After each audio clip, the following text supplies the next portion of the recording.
Spa-Francorchamps in Belgium. It is the fourth race weekend of the Michelin Le Mans Cup, and after the longest ever race in its history of 3 hours at Road to Le Mans, a summer break to allow the teams to draw breath, rest and recuperate before challenging themselves and their rivals to the second half of the season. From Barcelona to Le Castellet to Le Mans, now we're in Spa. And in 3 weeks' time, Silverstone, the penultimate race, before a month after that, rounding out the season at the traditional curtain closer in Portimao in Portugal. Hello everybody, Martin Haven and Graham Goodwin in the booth, ready to watch the action with you after a wet qualifying session that fast became dry, and now a track that has just had a light sprinkling of rain. Graham, Spa is back to its capricious best. Isn't it just? This 7-kilometre track never fails to entertain, does it? Yeah, we've had the shower that peppered the end of the first Ligier European Series race pass on through. You can see that the light grey's gone dark again. This is the grid, though, Martin, for this afternoon's race. NS Motorsports' Louis Iglesias starts at the front of the field from Luciano Morano for Forestier Racing by VPS. Dan Frost for RHGP ahead of the second Forestier Racing car. Then CLX and Brutal Fish on row 3. Best of the Virage cars and the second CLX machine on row 4. Vector Sport on row 5 with RHGP. All of these, of course, are LMP3 teams. Lena Bula starts in 10th alongside her Enea Frey in 9th position. Behind them, Tim Gerhardt and Mikkel Christian Ilan. And then it is Philip Lindberg and Nielsen's Mikel Pitamba, Giovanni Mascio for 23 events and Inter-Europol competitions, Christian Danemar Jorgensen, Adit Rejant Racing's Pro Car, Ajit Patel and Brutal Fish by Campos Lorenzo Flusa. Then Andre Vieira, Bruno Ribeiro, Maximilian Engelhardt. Behind them with 23 events, second car Isaac Barashi, and the final pro car is Nazareno Lopez Casarato for M Racing.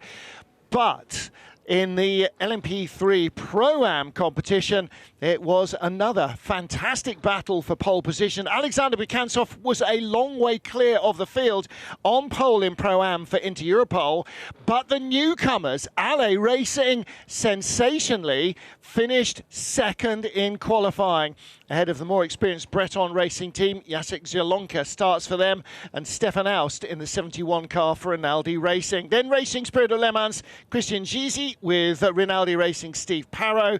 Motorsport 98, the defending and points leading crew, Eric Dodonka starts, and Ajit Kumar starts his own car in 31st position.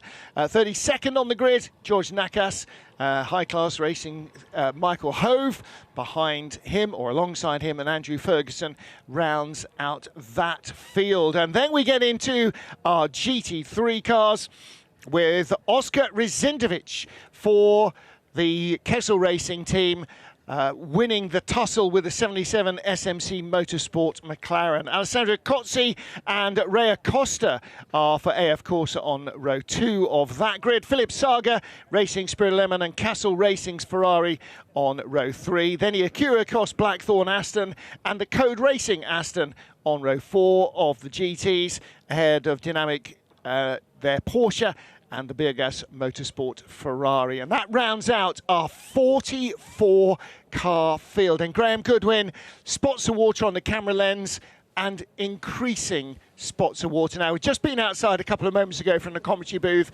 Not heavy rain, no. A tiny bit of drizzle in the air, but that's at this end of the circuit. The other end of the circuit could be totally different. And what we're hearing from Weather Radar at the moment is the potential in what is, remember, a 2-hour race, is for a couple of showers to pass on through, and at least one of those might be a reasonably heavy one.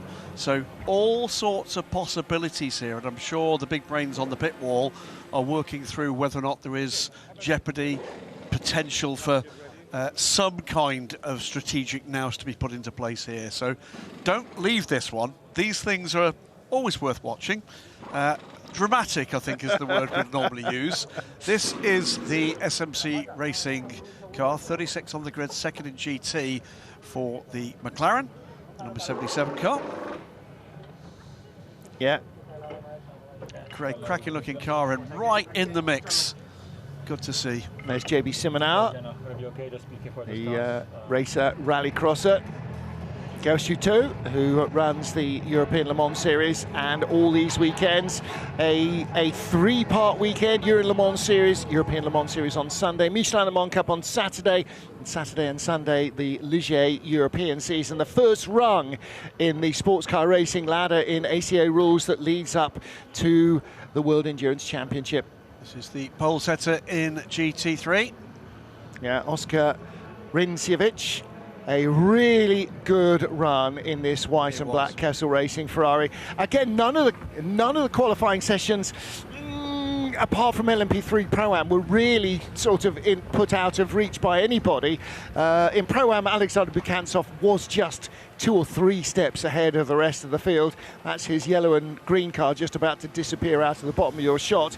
But in GT3, it was a 3-4-way battle, and particularly the Kessel Racing Ferrari and the SMC Gulf McLaren were the 2 principal contenders. Bukantsov was a little way ahead of everybody else, but for Ale Racing, the Swedish brothers, and their new team to finish second in their first ever qualifying session in Michelin Le Mans Cup racing was very impressive indeed. And they've just had a pretty decent race as well, the 2 brothers running in the Ligier European Series as well. So they've already had a race. Yeah. All right, some of it nice was behind the safety car, but nevertheless. Third in LMP3 Pro-Am, 5-bit board out, by the way, from Breton Racing. And the car will be started by Jacek Jalonka, who also, of course, qualified the car, the 62 car. This team have taken a title in LMP3, the Asia Le Mans Series. Double yellow flags being shown at the exit of turn 1, which might be a very good idea. No overtaking through the first corner. That I'm not entirely sure I disagree with that, actually, I have to say. Yeah, third place, Jacek Jalonka for Breton Racing. And here is Emil Hellberg, the 2 Swedish brothers for Ale Racing. Again, brand new team, brand new combination. They've raced against each other before in other cars. Yep. They've never raced as a team together, so all sorts of different newness. I think for the Swedes. They've had a Gen 2 and a Gen 3 Ligier and have raced against each other in other series, but brand new adventure. It's another step up the ladder. Having to be kind to each other. Yeah, yes. it doesn't lack for ambition. I love that. Climbing aboard here is the number 34 car. It is going to be Alex Bukantsov that starts this car, isn't it? George King there is George to the left with the helmet in his hand. Yeah.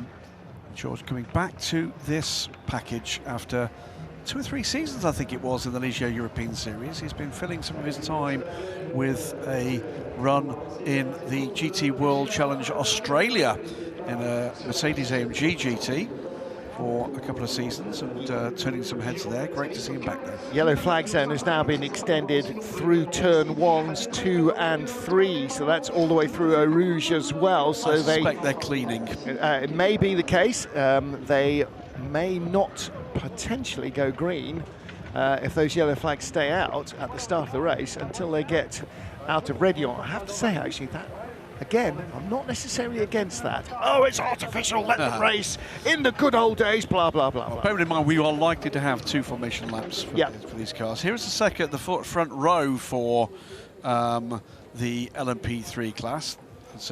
Race has been declared wet, by the way. Yep. There is our second place car on the grid.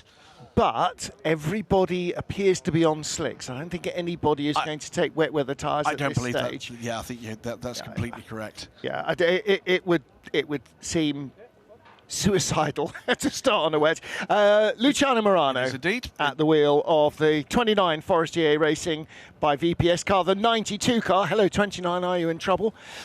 If you don't recognise that old joke, ask your father. Starts behind, so Forestier Racing dominating the outside of row 1 and 2, but Luis Iglesias starts on pole position in car number 9. Max Dodds was sensational in qualifying.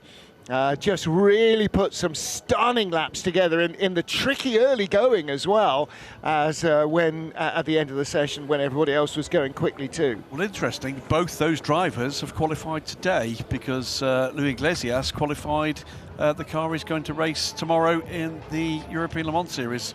That's a helmet. That is a hell of a helmet, isn't it?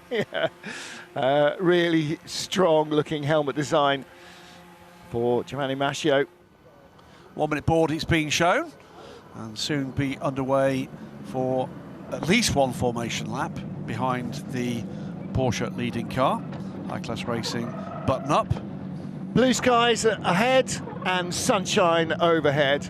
Of course, we're at Spa, and you know the hottest European summer on record in a century and whatever it is, a century and a quarter nearly now. And we come to Spa, and of course it rains. Of course it rains. And if you expected anything different, then you've clearly never heard of Spa-Francorchamps before. This place is legendary for awkward, tricky, and changing weather conditions. Can confirm, by the way, the only reason for those yellow flags which have now been withdrawn was the blower. So the blower has now been withdrawn at the bottom of the hill. So it's finished its job, which Absolutely. is good. So it would be bad, wouldn't it, if the blower got in the way? That would really suck. Probably wouldn't, but yeah. So safety car leads the field away for what will be 2 formation laps before this 2-hour 4th race of the season. Well, Graham, look, there was blue sky looking ahead, but over, if we turn the camera in the other direction, there's a grey cloud that reaches down to ground level. It is raining, and that is coming close. We will get a shower during this race. It might be 2. It's a matter of when. I tell you what, some of these camera shots are going to look like we're heading into a beautiful evening. Some of them look like we're heading into a Sturm und Drang night. Well, it's a little bit like our trip back to the hotel last night, wasn't it? It went from pretty nice evening to something that looked a bit threatening to, well, you know, like a disaster movie. To 30 Ks yes. on the autostrada. Well, the temperature in 10 minutes on the auto route dropped 8.5 degrees. Yeah, yeah. 2 formation laps confirmed, and then we'll get racing for 2 hours for this Michelin Le Mans Cup. And whatever the weather, I mean, what a fabulously challenging place Spa-Francorchamps. It's got such history of being a really demanding driver's circuit, and still so many drivers, even when they come here for the first time, just go, oh, this place is wonderful. It's fast, it flows. If you've got a car with any kind of downforce, you really feel it here. There are lots of challenging corners, legendary corners that drivers will have grown up watching, and some of them grown up racing. Eric de Donker, the Motorsport 98 car, started his career here in Spa in the 1980s as a motorcycle racer. He'll come back tomorrow as the defending champion in LMP3 Pro-Am and continue as he leads the championship. And again, it's not beyond the bounds of possibility that not everybody will successfully negotiate these pace laps. Yeah, one of those LMP3 cars way wide coming into and through Buon. So hopefully that's not mucking up the tyres too much. So RHGP leading the championship from Brutal Fish by Campos, a 12-point spread, but it's quite wide at the top as well. 3rd place is 17 points back. 27 points back, rather, of the leader, so there's quite a big spread. See, the kart circuit, the outdoor kart circuit there that's been built only in the last 12 months or so. That's had a massive revamp, and you know there's so much attention gone into trouble for. That's the Shopify car, is it? Is that Stefan Ausch's car? Is that 71? It's the right colour. Yeah, it might be. Well, there is Eric de Donker, Motorsport 98. Now that might Well, we've got another formation lap. Well, this is the Pro-Am Championship standings. It is Motorsport 98 that lead from the 66 Rinaldi racing car and the 62 Breton racing car. 20 points between those three, and then another big gap after that. Yeah, and De Doncker and Gillian Henrion, the winners last year in Pro-Am. Christian Gysi, it is. Pro-Am. The 24 car from Racing Spirit Le Mans, which should be starting from 5th in Pro-Am, and it's not going to. Yeah. Well, luckily, the safety car is out, and we're due another lap anyway. Just at the top of the pitch, you can see the trucks parked there. We're crammed into a tiny little dark hole in one of those. Well, I'm only little anyway, so... Yeah, well, you're not hitting your head on anything. I'm hitting my head on everything here. And my knees, and my elbows. But it's... wouldn't give up being at Spa-Francorchamps. There's the GT battle, and it is the Racing Spirit Le Mans Aston Martin that has a healthy 27-point lead over the dynamic Porsche and the 21 Kessel Racing Ferrari. And that is the Aston Martin with that bright yellow more around the traditional Aston Martin grille opening. So Philipp Sager in that car. So double yellows at turn 12, 13.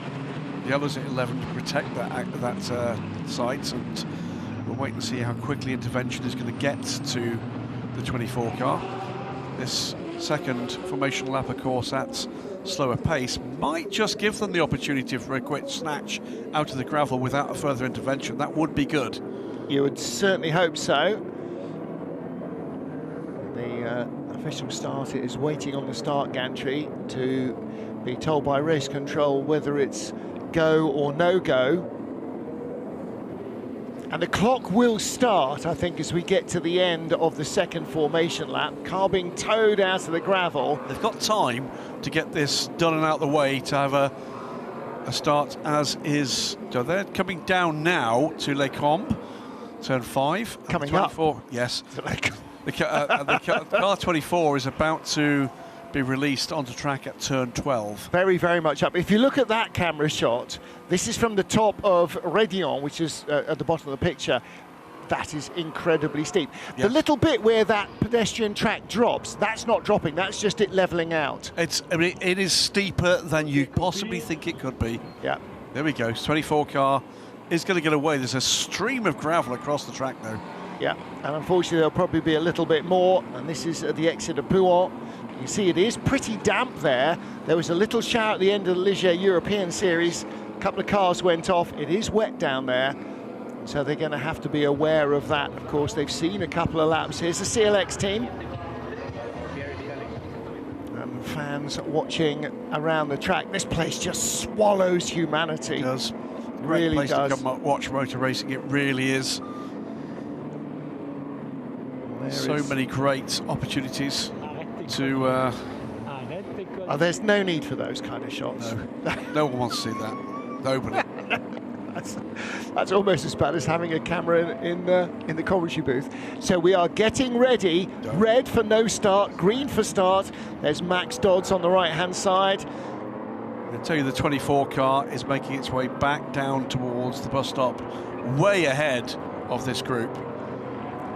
The only button that has not got a finger hovering over it is the green button. the red button and the start aborted button have both got fingers. Slippery surface flags at turn 12, 13. Now that could be that it is greasy, but there's definitely gravel. It's where we are here. Yes. Look, you can see how wet the runoff area is. You can see how dark the tarmac is. There's no green line. There's the gravel. There is the gravel, yeah. So that's down at Piff Paff. And then again, you can see, you know, it's much lighter grey here. So that's how localised the water can be. So red button pressed for the red lights to go on. Yep, starting gantry has 5 red lights on it, and you may not pass until you cross the start-finish line. Remember, what you should be watching for here in the start as well is the cars running through the grid hatchings. If they fail to do that, there will almost certainly be a penalty. So you've got to start on the correct side of the grid, no slipping up the middle. trying to avoid major dramas at the start. It is Luis Iglesias who leads the field with Luciano Morano alongside Daniel Frost with the pink highlights on the nose, and then the second of the green Forestier Racing by VPS Cars, Kevin Rabin for CLX, and Brutal Fish by Campos is August Raber. That's your top half dozen. You know what? The 24 car's not going to be far off the back of this trail. Yeah, he's going to be about a third of a lap back. But we are getting ready to go racing round 4 of the Michelin Le Mans Cup for 2026 here at Spa-Francorchamps.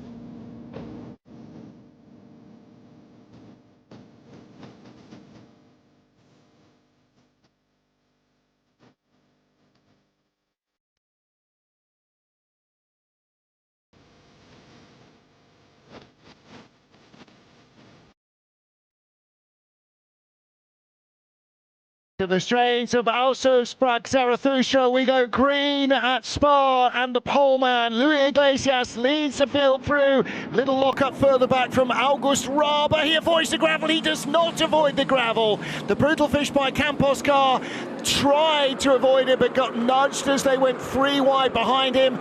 Leader down into Eau Rouge for the first time. Luis Iglesias ahead of Luciano Morano.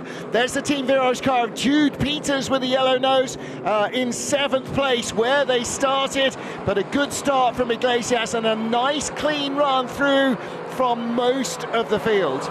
Cracking stuff and relatively clean. There was a little bit of edge to it, side to side. Morano. But not there. This time, 29 and 29. Yeah, Luciano Morano from second on the grid, tried to go around the outside, couldn't stay on track. We'll have to give that back.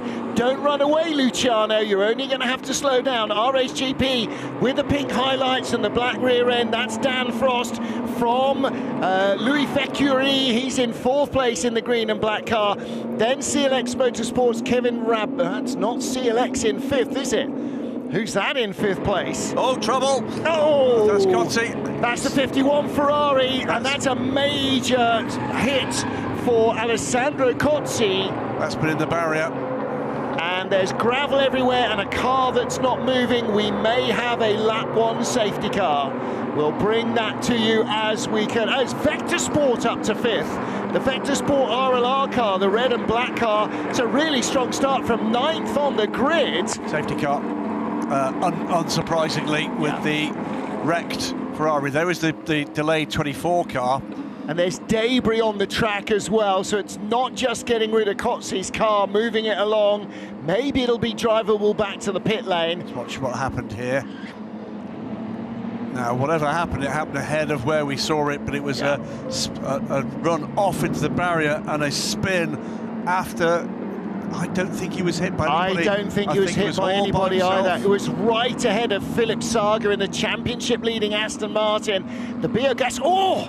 The 91 car got very sideways down the grass as well. I think he was in avoidance. I think he. Yeah. Everybody else kind of bunched up. He was over to the right-hand side, and I think had the car on the grass. There's damaged the back of one of the Eligiers as well in the pack. Yeah, that was Claude Beauvais in the Ecuriacos Blackthorn Aston, who was down the grass on the far side. Ooh, okay. Okay, we've got trouble as well for the number 6 ANS Motorsport car. There we go, that car off into the gravel in the hands of Mikkel Christensen. Ilan? Okay. There was definitely another Ligier with what looked to me to be one of the legality panels trailing in the I wonder if that was the Brutal Fish by Campos car that went through the gravel. August Raber, car number 12, and he was down, where is he? He's down in 15th. That car started 6th, and he got nudged out in the first corner. BF by Campos, Brutal Fish by Campos. I'd suspect that might be Raber. either from contact on his right or having gone through the gravel and a gravel trap dragging a bit off the car. I can still see that car. I need a better look at just to identify the pack. Yeah. It's a principally white car with grey, and it's already gone through. Yeah, this is predominantly our Pro-Am field. So under the safety car, Luis Iglesias does lead the race from Luciano Morano and then Daniel Frost, Lucas Vecchiari, ANS Motorsport from Forestier Racing, RHGP, and then the second Forestier car.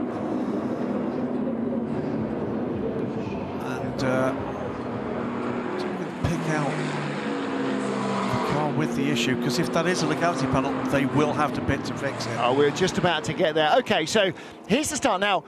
Watch the green car on row 1, trying to go around the outside, but not making it. And then watch the car over on the extreme right. Now, I think a lock-up behind the Brutal Fish by Campos car, but he locked up as well. There was no contact. He just ran out wide. Right, he did. He just ran out wide. What a drone shot this is. What a shot this is. Gee whiz. I don't think I've seen that before. The two CLX Motorsport cars right in the centre of your field of vision there. And again, watch the Brutal Fish by Campos car. Now, I think he took avoiding action as the RLR car came down the inside, but I'm not sure there was contact there. Really quick start from the RLR car, the Vector Sport RLR car. And the hit was on the rear of the car, just on the apex there, with one lamp on the left, and I think there was a hit to the rear from the Inter-Europol car. Okay. And it's just coming into shot here. There's the CLX Motorsport cars climbing the hill. This is the lead battle in GT3 before the drama that befell Alessandro Cozzi. There is the remains of his Ferrari. Hard to tell from either of the views that we've seen whether there was any contact from behind. I don't think so. It looked like, but then he wasn't on a curb either. I think he was. I think he'd gone wide. And I suspect it was not a dissimilar accident that we saw in the race earlier. I think he basically got the power down on a wet curb. Yeah. And it just spat him out into the barrier, and then that spun him around, which was where the big damage came. That'll do it too every time. So our pole sitter in GT3, the Kessel Racing black and white Ferrari of Oscar Risinjevic, is still the leader from SMC. That is the Gulf McLaren in second place, car number 77. And third place, Racing Spirit of Le Mans, the Aston Martin. That started in fifth place in GT3. Championship leading Aston up to third. It's the black and white car at the end of this little queue here. You'll see it as it comes through now. There. Yeah. 26 car. That is Breton Racing, I think. It is. It is, yeah. So it's Bruno Ribeiro. And actually, they had a problem because where did Ribeiro start? Oh, actually, they started in 20th place. I don't think they've dropped down very far. Well, Alessandro Cozzi being craned away. Let's hear now from Steph Wentworth. She is down on the pit lane with Max Dodds. Hello everyone, I am joined by Max Dodds, driver of the number 9 ANS Motorsport. Now, we didn't get a chance to speak to you after your earlier pole position in the very difficult conditions. Just tell us about that. Yeah, I mean, I knew going into it was going to be hard. First of all, I haven't driven in the wet before in a P3 car, let alone a P4, so I knew that it was going to be tough. But I just went into it thinking I'm going to enjoy myself. I'm British, so that's usually helpful. And I just thought I'd push as hard as I can, know that probably the last lap was going to be the fastest one as it was drying, and just learned a lot throughout the session. And I think in the end it was a good day so far, so hopefully it can continue that way. Louis had a great start for yourselves and the team. You've had quite a lot of pace. What can you expect going into the rest of this race? There is the potential that there is going to be more rain, so maybe you can show off those skills a little bit later on as well. Yeah, I mean, Louis had a great start so far. Hopefully he can keep in the fight like that and then hand it over to me in a good position. I think whatever weather is the same for everyone. We've all got to manage it, and I think if it's wet, I'll be happy. If it's dry, I'll be happy. So whatever happens, I know that I can do a good job, and hopefully we can finally get a result that we've been deserving all year. Absolutely. Well, we'll see you in the car a bit later on. Thank you so much. Thank you. It was cracking effort by Ollie Dart. I mean, I have to say, there was an awful lot of people who did a really good job to keep the cars on the island in qualifying and produce the speed from them. Yeah. Interesting.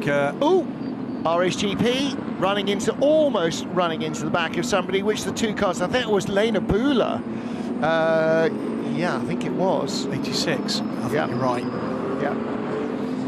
Daniel Frost too far up the order for that to be him, and another problem, spinning and facing the wrong way. Car number 5, 23 events car, that's Isaac Barashi. Now, did somebody run into the back of him? I mean, this is the sort of stop-startness. That's on the start-finish straight. It's right in front of the pit lane. He's had to wait for the entire field to go round. Now, please donut it round. Oh, no. Okay, well, he's got reverse. That itself is a significant plus. Doesn't always happen. These cars are not like a manual road car. No. Reverse is a very seldom used device on a racing car. The one time I've had to do that, it was the development road car version of Radical's SR3. And I kid you not, I sat by the side of the road for a good 5 minutes trying to find reverse. Yeah.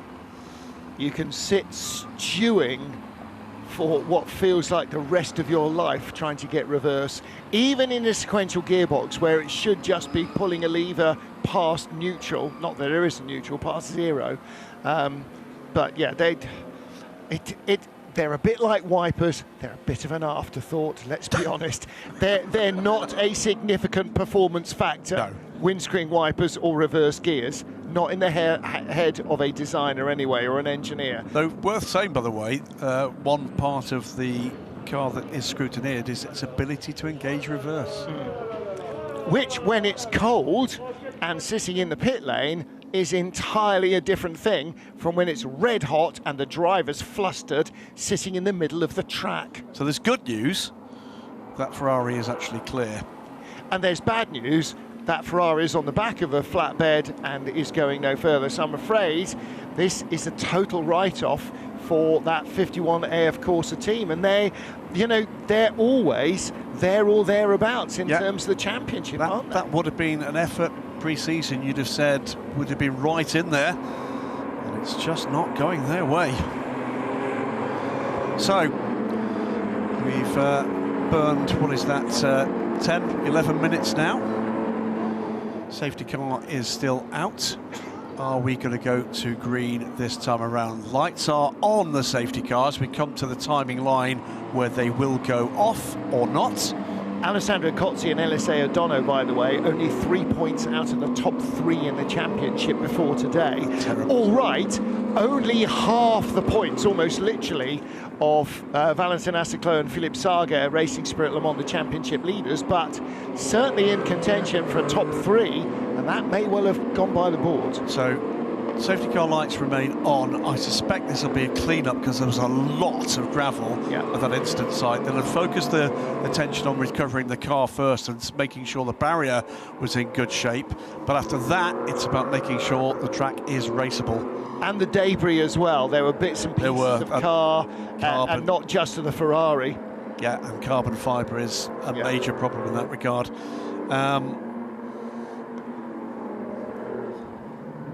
Eric de Donker with damage on the left rear. Now, okay, it's not a legality panel, but I think that is a meatball flag. That will be a black and orange flag. He hasn't been told that he's going to get one yet, but now that it's been grassed up by the TV crew. Well, we should make clear why, and the reason why is if that flapping bodywork comes clear of the car, that could cause damage, it could cause an incident, and that needs not to happen. So the team need to be told if race control have deemed that needing to be fixed, and generally speaking, I think that meets the threshold. Yeah, if you ever question that, then go and have a word with Felipe Massa about this falling off the car in front, and ascertain from him whether or not he thinks that stewards should err on the side of caution. So through they go. Double yellow now removed at turn 7, exit turn 8. So that bodes well for us going green after this lap. Yes. So again, in LMP3, the cars with the gold backing to numbers are regular LMP3, with purple backing to numbers are LMP3 Pro Am, where one of the drivers must be bronze graded, and then we have our GT3 cars, and those are the ones that look like GT cars. So ANS Motorsport from pole, leading from Forestier Racing by VPS from second. RHGP from Forestier, they were third and fourth. Vector Sport RLR, they're the big winners. Having started in ninth place on the grid, they are now up to fifth position. So a really seventh place on the grid. Ninth place on the grid. They have had a really good start, and they are fray. And then CLX, car number 97. Again, that came up from 8th place and is currently in 6th position in the hands of Roman Berkler. Yeah, they brought the really big step ladder this week. Team Virage also, well, they've held station. Jude Peters started 7th, is 7th. The 87 from CLX has been the loser. Kevin Raban, 5th on the grid, down to 8th place. And then into Europole, car number 34 with the lead in LMP3 Pro Am. Safety car in this lap. We have had a minor drama again, by the way, down at turn 9, but the yellow flags have come back out and gone back in again. Okay. So I think we're good to go. And everybody is in the queue. Don't forget, 2-hour race, mandatory mid-race pit stop. You must have 2 drivers. You can't do this solo. So mandatory mid-race pit stop still needs to come, and who knows, maybe there might be a bit of rain on the horizon as well. So, easy. Again, rules remain the same. You may not pass or be alongside or partially alongside any other car before the start line. That's not the finish line, the checkered line, that's the start line, which is another few meters further down towards La Source. So under the control of Luis Iglesias, and a little bit of a weave. He's just looking effectively to dummy the rest of the field. Yeah. And if he follows the usual form, he'll try and get the power down about now.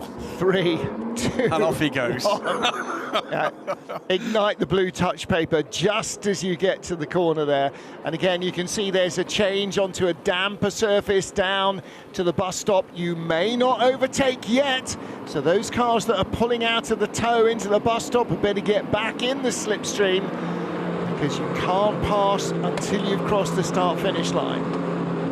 So the checkered flag is the finish line, or the checkered line is the finish line. The white line beyond it is the start line, and that is the end of the safety car zone. So we're back to green flag racing with 1 hour and 43 minutes on the clock, and it is ANS Motorsport's Luis Iglesias who leads the field down into Eau Rouge for the first, well, again, at the restart. LMP3 Pro, by the way, is led by pole sitter Alexander Bekantsov, with a couple of cars between him and the chasing Emil Helberg in the LA Racing car, the number 48, watching the 2 leading cars here, tussling it out down to Le Mans. In GT3, it is Kessel Racing, pole sitting 21 Ferrari that leads from the 77 McLaren. And there they are, first and second, very close together. There's an LMP3 car between them and the third place car, which is now Philipp Sage in the Racing Spirit of Le Mans Aston Martin, and that's up from 5th place on the grid. So they had a good start. Alessandro Cozzi's crash actually separated the field and allowed the Aston Martin to move up a couple of places. More side-by-side action. The Brutal Fish by Campos teammates side-by-side, those 2 white cars with the black sides. And it looks as though that remains as it was away from the restart. So this is the battle for 13th, 14th, 15th and 16th places. There's the delayed 24 car having another off-track moment. Yep.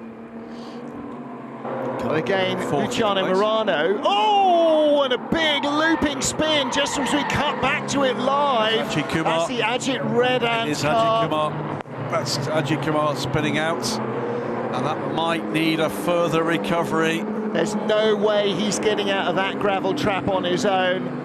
I'm afraid it was all by himself. Yeah. And the LMGT3, the GT3 leaders, lucky to avoid that major moment. And Philipp Sager. Now the Code Racing car's gone by him, so too has one of the Ferraris, and he's got company everywhere. And that's not Kumar, that's somebody else with problems. That is somebody else. Is that an ANS car? I think it might be. And that really delayed Philipp Sager. He was third, he's now down to 5th place in GT3. What was that moment about? There is the Kyrgios Blackthorn car trying to get into this mix. Cars that are coming back through past them, the high-class car of Michael Hove and Isaac Barashi in the 23 events racing car. So that's one of the Pro-Am and one of the road cars. Safety car, that will be for recovery over Ajit Kumar from the gravel bed at turn 10. I'm almost surprised it took quite so long to make that decision. They're trying to see whether or not there's any chance he could have made it out, but... So he was clearly trying to get out and remain stuck, and so you try not to throw the safety car. Well, this should be a quick intervention. He's not that far off the racing surface. It's a matter of where is the person power and the machinery required, but tow to the runoff should be all that's required there. He's not that far away from it. No. Now, don't forget that the direction of travel is right to the left here, but they'll pull him round and tow him out. So, yeah. So Ajit should just sit tight, wait for intervention. Right. So field is under the control at the moment of the leading car, but that will soon become the safety car as they pass him first time out. Standard practice, of course, for any driver in an incident like that is stay in the car. 100%. Just stay in the car. It's the safest thing. You know, the moment you get out, then you're in all sorts of trouble. Let's update on the leading groups in the classes. It is Luis Iglesias that retains the lead under this second safety car. Let's watch again what happened here. It was just got it wrong. Yeah. Got it wrong. Too much rear brake balance, I think, just locked up there as he started to roll through the Jackie X curve. So that's Ajit Kumar out. By the way, car 26 does get the black and orange flag. We'll come to that in a moment. ANS Motorsports, Luis Iglesias leads the race. We are 22 minutes in. The number 9 car from the 29 for STA Racing by VPS of Luciano Morano. Daniel Frost for RSGP in the 85. That's the first of the Duquesnes. Lucas Ficuri is in 4th place for STA Racing by VPS. Both those two cars still retain 2nd and 4th place. CLX Motorsports 97. Roman Berkel sits in 5th. Near Fry, another 2nd generation racer. Vector Sport RLR well up there in 6th place, the number 15 car. Then there's somebody from Team Virage with Jude Peters. Kevin Rabin in the 2nd of the CLX cars, the 87 car, with RSGP's 86. Lena Bula in 9th. So taking a look there at the overall ring order in GT. Yeah, Kessel Racing ahead of SMC. That's how they qualified. But for Racing Spirit Le Mans RSL, they've dropped a couple of places at the restart. Code Racing's Aston and the 88 AF Corsa Ferrari both got the better of them. So Racing Spirit Le Mans down to 3rd place. Still with a very, very comfortable championship lead, but you don't want to get pushed any further down. No, the missing piece is LMP3 Pro-Am, and Alexander Bekantsov sits in the lead. He led there, of course, from pole position. Breton Racing's 26 car has pitted for attention. Well, that's one of the 5 cars between Bekantsov and the 2nd of the Pro-Am cars. Yeah, so he's peeled out of Ray. Yeah, so the cheese wedge has completely gone on the rear right. We saw that piece trailing a while ago. Now, the other car that we anticipate maybe in that sort of trouble will be 98 as well. Yes. Eric Dodonka was the one with the unexpected additional left rear wing element, which actually was the bodywork. So these things are I'm going to say a fast change, faster than changing the entire floor, but it has long been understood that they are very vulnerable in case of any rearward or left rear, right rear contact. Now, there's one potential problem for these teams with these kind of repairs, and I'm thinking particularly about Motorsport 98. I'm surprised they've not been called to the pits for what looked like quite a substantial piece of the rear deck missing. You'll notice from the pit lane shots that we are pitting in the race from the F1 pits because that's where the fuel rigs are. Yeah. Have they got the full set of spares there? Well, legality panels, they may have a pair there. Yes, but rear deck. Rear deck. Now, and the problem for Eric de Doncker is that the crew will be here, yes, and the rear deck will be down the other pit lane. And as you will well know, that is not the work of a minute. And I wonder whether the team have been told by race direction on Discord, we are going to black and orange flag you. You may want to go down to the pit lane and be ready with the bodywork. By the way, well done, Ajit Kumar. He's done exactly what I'm sure he's been told. Now, this is the gravel on the off the racing surface. This is the other bit of video that our Ligier European Series driver who spread gravel everywhere will be shown. Here's you, here's somebody else. Spot the difference. Which of these is not like the other? Which one of these is leaving gravel in the correct place and which is you? Yeah. So work continues to sort out the legality panel on the number 26 Breton Racing LMP3 car. So safety Ajit car Kumar back underway. Safety car coming down towards the end of sector 2, but it may well be that our intervention vehicle needs to get back to a place of safety before we release this field, and we are certainly not seeing quite yet. No, there is no safety car to be withdrawn. Ajit Kumar ahead of this group, by the way. Yeah, Ajit Kumar's whizzed on and is coming past the start-finish line right now, as the rest of the field are basically heading down to the lowest point on the circuit. That tall building on the inside part of the college campus here, which is actually why the corner is called Campus. And the following right-hander, Curve Paul Frère, named after the Belgian journalist and racing driver, an absolute legend among journalists. Not just because he did a lot of racing, particularly for Curie-Francorchamps. He was a winner here in Spa in sports cars for Curie-Francorchamps and a Formula One podium finisher. Astonishing. In a Ferrari. As a journalist, not a racing driver who then started writing. He was a journalist who went racing. We should be asking more questions of Stephen Kilby, shouldn't we? We should be asking more questions about how come we've never been off the Formula One Ferrari. I think he was a very close associate of Jacques Swatters, who was a Curie-Francorchamps, who was a very close friend of Enzo Ferrari, and I think things were different in the 1950s. Yeah. And raced at Le Mans. I mean, what a history that man had. Still comes up with my best description ever for Le Mans. His description was, it's a week-long holiday with like-minded friends, at the end of which they hold a motor race. That's about right. That is about right.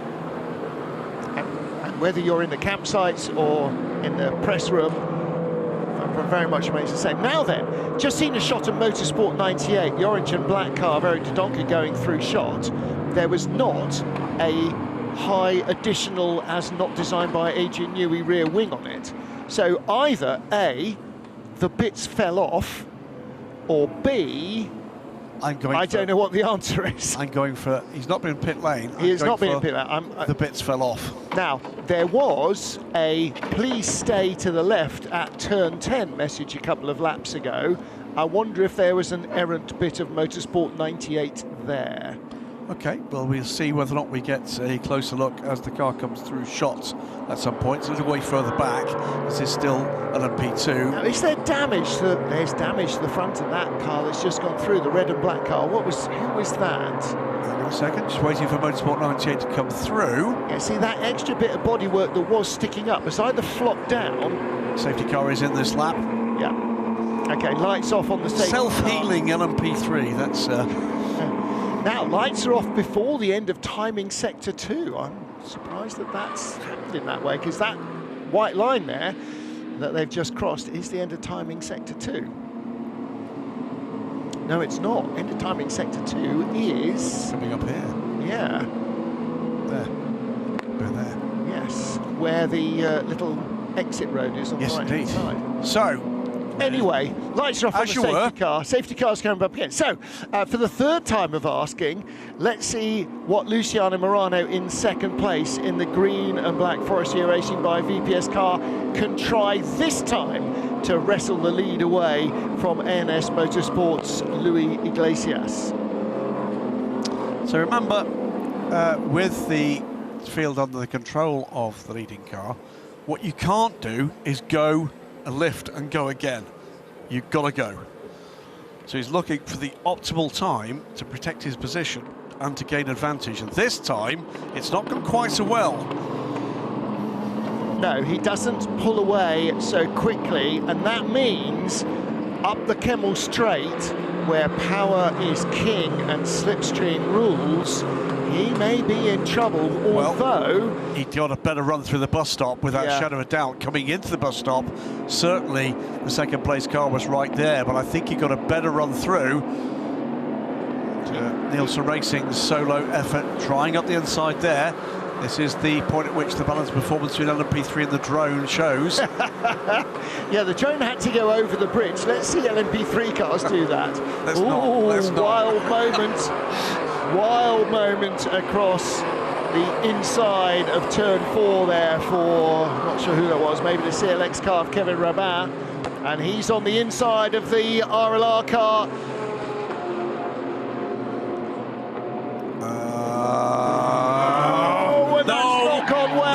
Rabin collects the Team Virage machine firmly in the gravel. Safety car. And everybody's throwing their heads in their hands, and most of them are missing. And suddenly again, that's 11, that's Code Racing Aston, isn't it? Whoa, hang on a minute. What's going on here? There's no double yellows. Well, there must be double yellows. There are furiously waved yellows there, which is why the LMP3 car checked up and then... Double yellow turn 7 exit, yellows at turn 5, 6. So what's happened there? We've not got a full course intervention yet. So that's what we saw what went wrong. That was the 15 and 17. 97 it was, the CLX car. Toughing it out. Yeah. Safety car now called. I mean, no question. Then there's the confusion as to is there an intervention or not by the look of things. Yeah. And we got issues between two of the GT cars. Then we had the second GT car running up the back of an LMP3 car. Olivier Panis. I mean, there are yellows there. Yeah, there are yellows. Yeah. So, yeah. There's what I need to see, were the yellows there when they passed them? I don't think they would have been, because it literally just happened. Now, I have to say, at a restart, the marshals will have the flags in their hands, ready to go. So that looks like two cars are going no further. Well, yeah, 97 CLX Motorsport, although, actually, he's just sort of stuck in the gravel a bit. I rather fear more for Steve Parrow in the Team Virage car. He's buried in the tyre wall. There might be damage there as well, but they're going to be at least a lap back. Yeah. Which in a field of this size means, okay, no points. You know, you can't hope that another 15 cars are going to drop a lap. I'm looking for upsides here. We're not wasting a lot of fuel.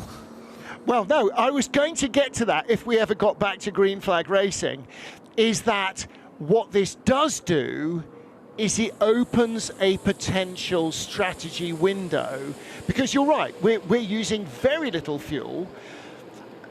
Oh, that was Jude Peters in the 70, was it? Yes, it was, okay. Yeah, Jude Peters, I mean, not Steve Parrow, nothing he could do. Absolutely, the accident came and got him. Absolutely, the accident came and got him.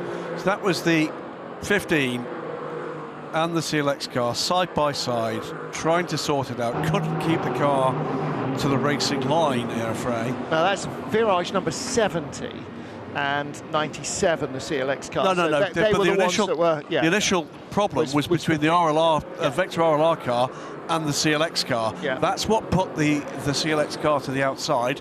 Yeah. We've got Steve Parrow's car on pit lane.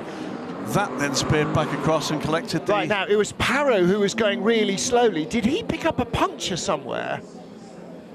Right, Steph reporting a right front puncture. He was the car that was going really slowly that nearly took out the entire top of the GT3 field as they basically almost rammed him from behind. Right front was that puncture? Right front, yeah. Right, okay, because he was then hit from the rear by a GT car. Yeah. Well, and again, we probably need to look at the GT front runners because that will have been the car that was the leader. It was the black and white Ferrari, wasn't it? The Kessel Racing car. I think it probably was the Kessel Racing car. Yeah. The SMC car was involved there, and you saw yourself the Code Racing car check up. Yep. What I can't immediately recall was whether or not it was the Ferrari or the McLaren that hit the back of the Ligier. The cars behind us are under investigation. Oh, who else is in the pit lane? Oh, that's Bruno Ribeiro, the Breton Racing car. 97. He's tried to get that thing moving again. It's just not happening. I don't know what's up, Governor. It just won't work. Well, the rear bodywork is misaligned. I wonder if it's broken a track link or a toe link or a drive shaft. Oh, notably, by the way, that car is facing the wrong direction as well.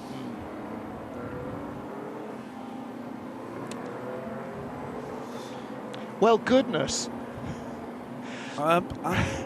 We've got a shot here of slightly worryingly in the pit lane. Some teams are having wet weather tyres ready. Now, you can see on your screen clearly it is bright and sunny, but we are at Spa, and if you look in always when you're at Spa, if you look in one direction, it'll be bright and sunny. If you look in the other direction, it's the end of the world in 4 minutes and counting.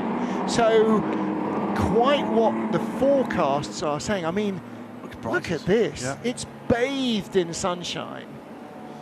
Right, so just notes it's 16:30. Martin Haven says it's bathed in sunshine. It is bathed in sunshine. And look at the action on the go-kart track as well. No safety cars there. They significantly failed to hit each other predominantly. So there's... I bet they haven't. I bet they have not. Well, it depends whether it's a professional race or goons like you and me. Does it?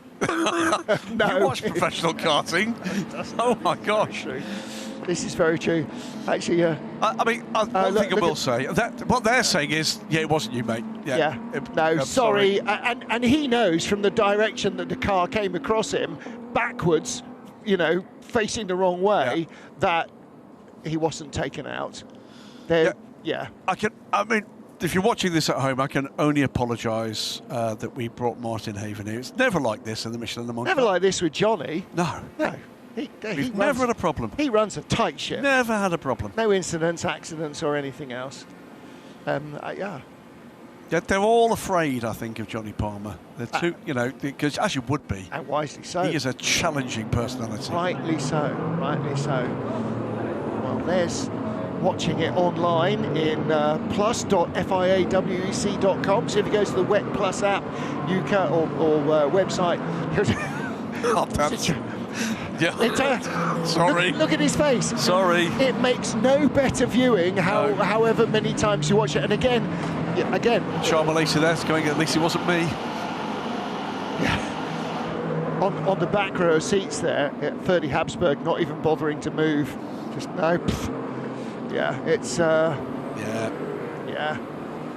It is, isn't it? I mean, that's not much you can say. Poor old Nico Lapierre's face said it all. Okay. Yeah. Anyway, cake. Fired off. It happens. Cake? Oh, yes. Cup of tea. Now then, seriously, we are 38 minutes in, and roughly around the 1 hour mark, we might be looking at the start of pit stops. We're not a million miles away from it. Now, what we're not going to see is teams coming in ridiculously early, because you still need a tank of fuel to do the other half of the race. But because we've used much less in traffic, stop-start, safety car-isms, than we might have otherwise used in flat-out racing, you can go further into hour 2 as a strategic option. I think it's fair to say we don't need to lift and coast. Not so much, no. No super clipping here, No. sir. So at least we're spared that. But, well, the top 4, A&S, both Forestier cars and RSGP, are exactly as they left the grid, and almost actually exactly as evenly spaced. So they've had a start, they've had a safety car restart, they've had a safety car restart. This is only our 3rd safety car, isn't it? 3rd safety, just the 3. Yeah. Well, no, that's not bad for 20 minutes. So Leo Iglesias has an amazing amount of practice at restarting. Every day's a school day. Yeah, exactly. I mean, and Luciano Morano in 2nd place gets another opportunity to try something different at the restart, to see if he can work out how do you take the lead at a restart at Spa. Stefan Mocker, I think. It is Stefan Mocker. Yeah. Hello, is that Pro Drive? Is there an opening? It's Thomas Enger on the phone, ragging him. Hey, Stefan, what is this? Oh, I'm dear watching me. it, man. Yeah, so BWT Mucker in 16th place, car number 8. The eponymous Stefan. Indeed. And good to see him back in the paddock. Yeah. He's a super guy.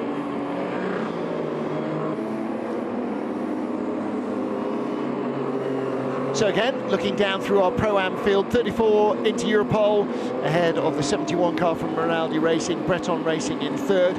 And then in GT, it's the Kessel Racing Ferrari from the SMC, Gulf McLaren and the Code Racing Aston Martin in 3rd. Then the 88 Ferrari, that's the AF Corsa car, in 4th place, ahead of our championship leaders, car number 10. I beg your pardon, 17 Kessel Racing Ferrari, not the 88 AF Corsa. That's now dropped behind. So that was a change around, because 88 was in front of Racing Spirit of Le Mans at the last restart. So Kessel Racing jumped 2, AF Corsa went back 2. And the last 2 healthy racing running cars are the Blackthorn Aston and the Biogas Ferrari. Everybody else is among those on the, well, not quite critical list, but certainly having less fun than they had hoped.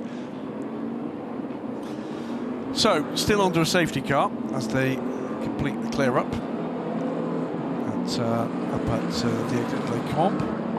And might actually have needed a little bit of barrier repair. Certainly the...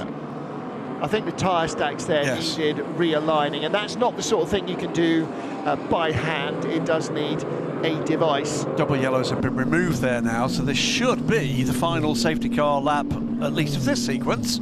I can't guarantee anything beyond that. My drive down to Belgium on Thursday, this was it, basically, in the UK. In the UK, a few minutes on the M40 where everything flowed, and then M25, M20, it was carnage. Got into Belgium, the single best drive from the channel down to Spa that I've ever had. ANS in to make a driver change with... Okay, so, all right, no, yes, it is early. It is early. However, the question that I don't know the answer to, because I'm not an LMP3 race engineer, is how much of the tank full of fuel does it take to get you through to midway? I'm assuming from this that for an hour you don't need a full tank. But they now have added enough fuel, hopefully, to get him through to the end. Or they're gambling on making another safety car pit stop later. Aaron, 17 minutes on fuel? Oh, albeit you're under the safety car not for much longer, by the way, because it is coming in this lap, as you said it might. That can't be right. They can't do an hour and 20 bearing in mind, we do 1 hour and 50 minutes at Silverstone because they're not confident the cars will do 2 hours. Is that with the Toyota engine as well? Yes. Oh, okay.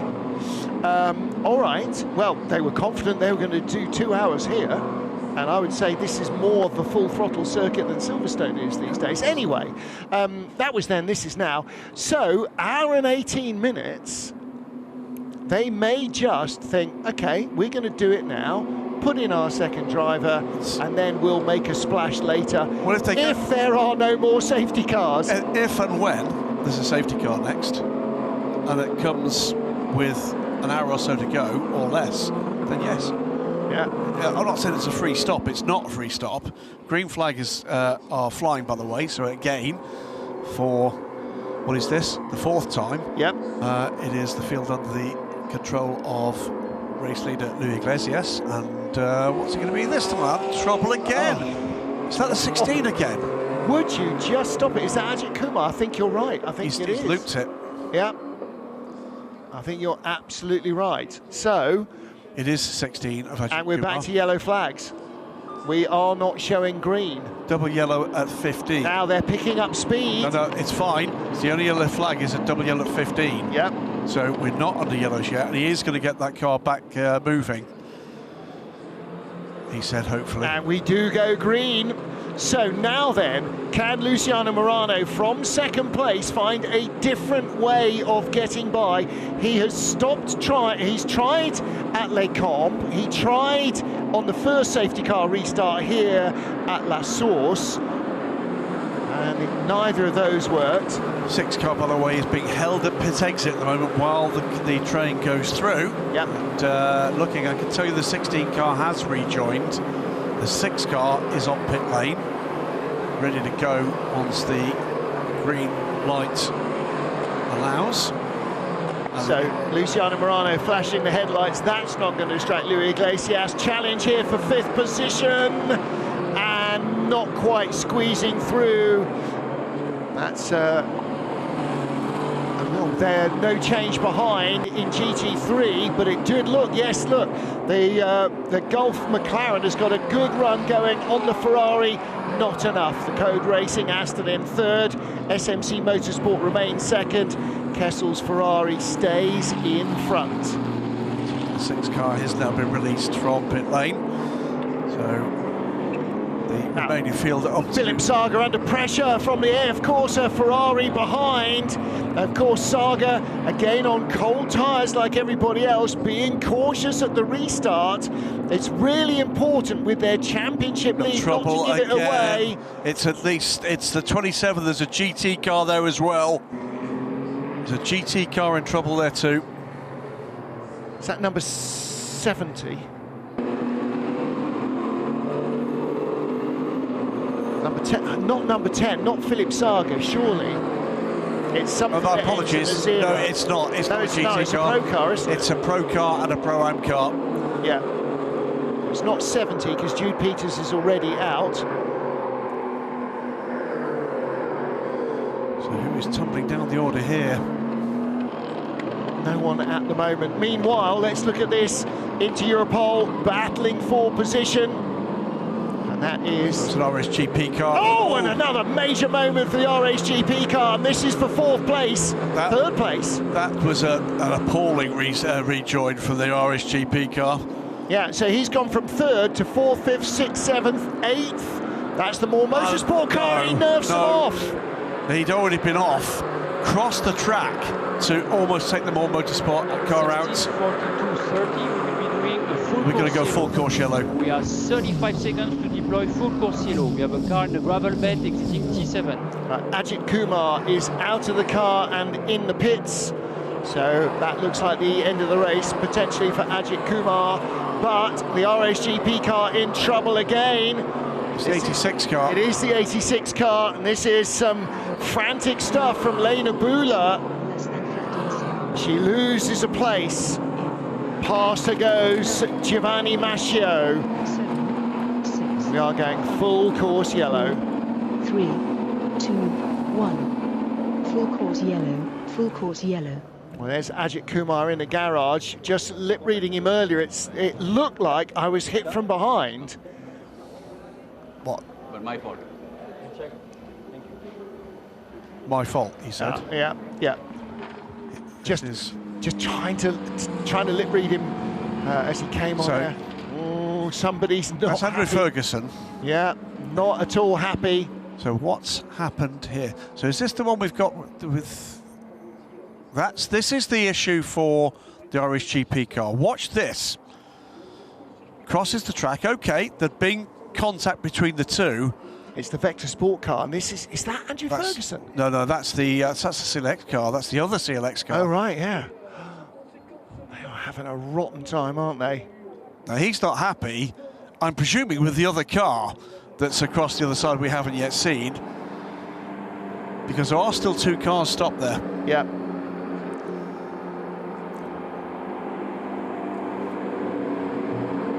Again, can't make out from the screens, from the GPS tracker, who it is. It's either the 20 or it can't be the 70. Can't be the 70. Although, did we see the 70 get lifted? I don't know. We saw the CLX car be lifted. The reason we say this on our tracker, we can see that the second number of the car is a zero. The only car I think of it might be the Team Virage car. Maybe he was rejoining. Left front corner there with damage on the Ajit Kumar car. This is the Ajit Red Ant Racing car number 6. So he clearly, what we think we heard him say was, I was hit, but it was my fault. Or not, maybe hit. The words we heard were my fault, maybe not my fault. Maybe.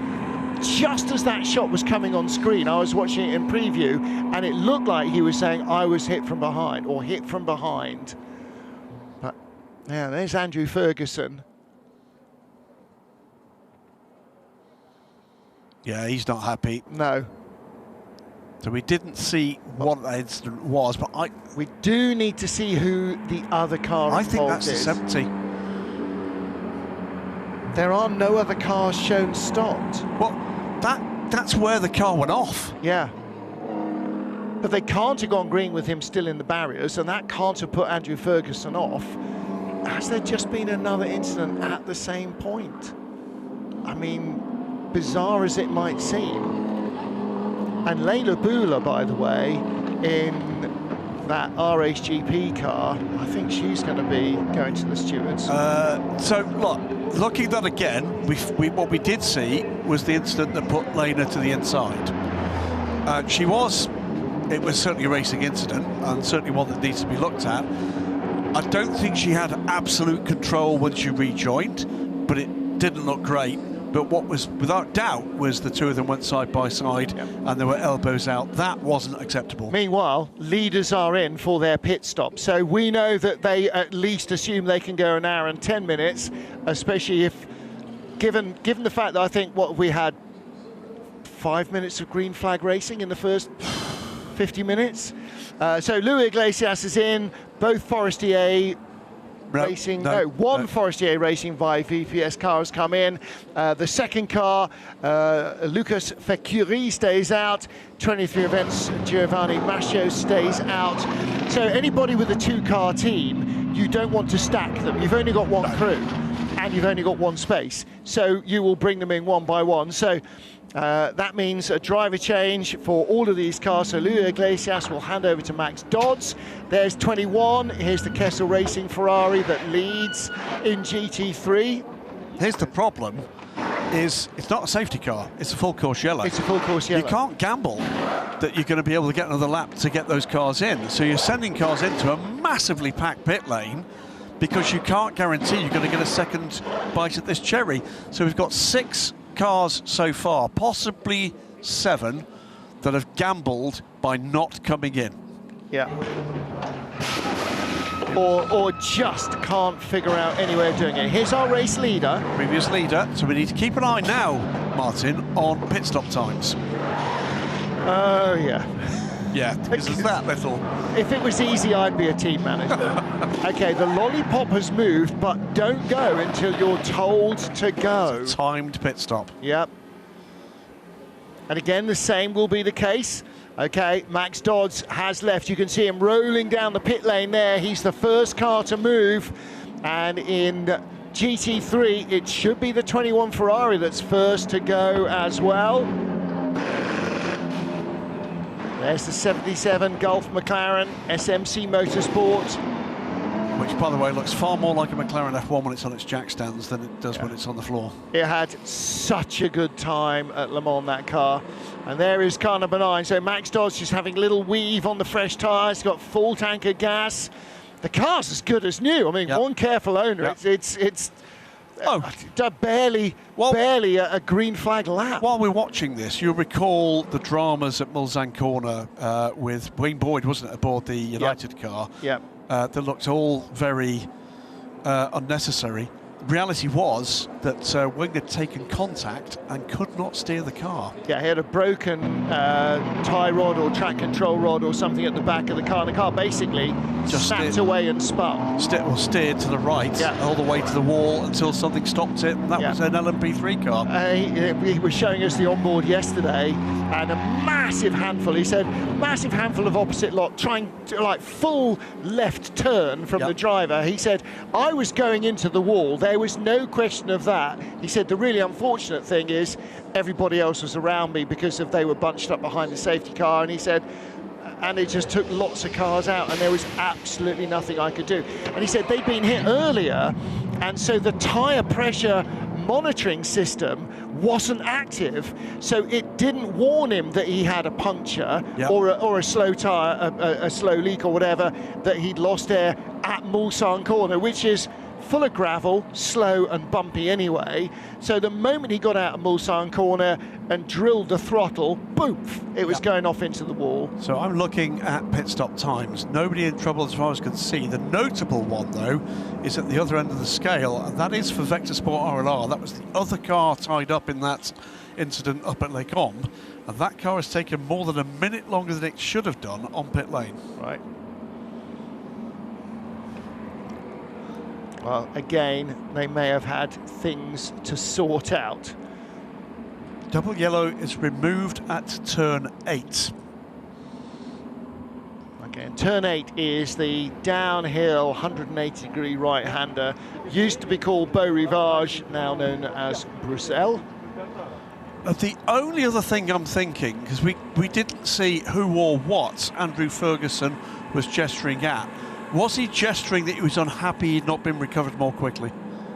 Again, you know, that's one for later, isn't it? That is one that will come out after the race. I'm not convinced that the other car we're seeing in the tracker is not the 70 from the previous incident. Yeah, possibly. Anyway, let's take a look back at the highlights. So, full of eager anticipation, the field was released for the start of round 4 of the championship. 2 hours here at Spa-Francorchamps, and a lock-up from the Brutal Fish by Campos car into the first corner, costing it time, but worse was to come. As the field headed up the hill, actually the car looped around, the Team Virage car looped around. Alessandro Cozzi brought out the first safety car, off hard into the barriers on the exit of Les Combes with a significant debris field. First of so far 4 safety car periods in the first of the 2 hours here. At the restart once more, it was Louis Iglesias who led the field away from Luciano Morano, Daniel Frost and Louis Fecchiuri, and then Ajit Kumar looping into a dramatic spin. Nobody hit him, but unfortunately he ended up beached in the gravel. Safety car for recovery. Legality panel on car number 26 being fixed. Back to green flag racing. Once more, as the lead quartet sailed through the first corner, at the top of the hill, there was more drama. CLX Motorsport being knocked into a spin, and the unfortunate Jude Peters having nowhere to go. Didn't look any better in replay for Nico Lapierre, the boss of CLX. 1 car down, 1 to go, and another safety car.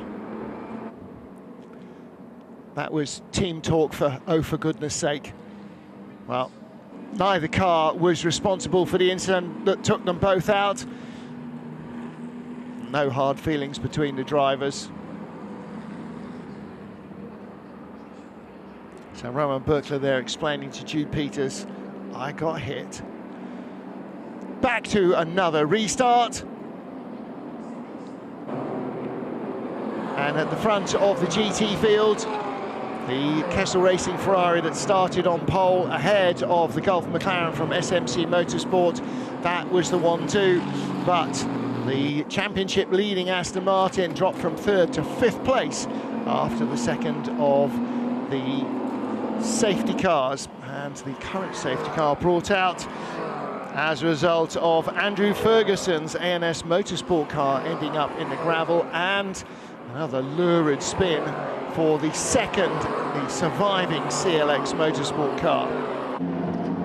During the full course yellows, we've had a round of pit stops. The entire field has stopped pretty much, and that was Louis Iglesias coming in ahead of Luciano Morano, handing over to their respective drivers. But with Giovanni Mascio, 23 events car, staying out and yet to stop, we are still under full course yellow, and ANS Motorsport, the pole position car that led what little bit of racing we've had, looks forward to taking that lead. Course yellow in less than 15 seconds. And ANS 23 Events Racing seem to comprehensively drop the ball, because they're going to have to make a full green stop. 3, 2, 1. Back to green flag racing right now, and you're absolutely right, Martin.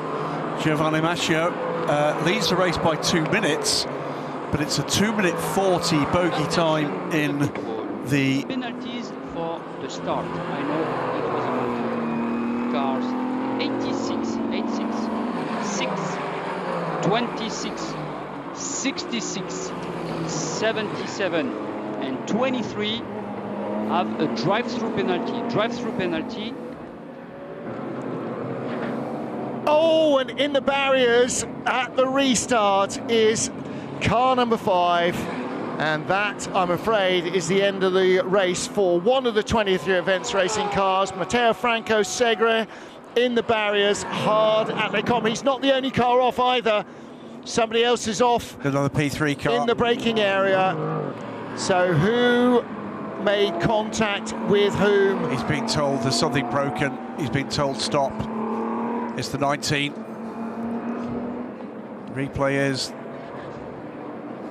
Well, they were not close together at all. 19, the Brutal Fish by Campos car was in 8th, and this car was down in 27th. Brush with a GT car. Yeah.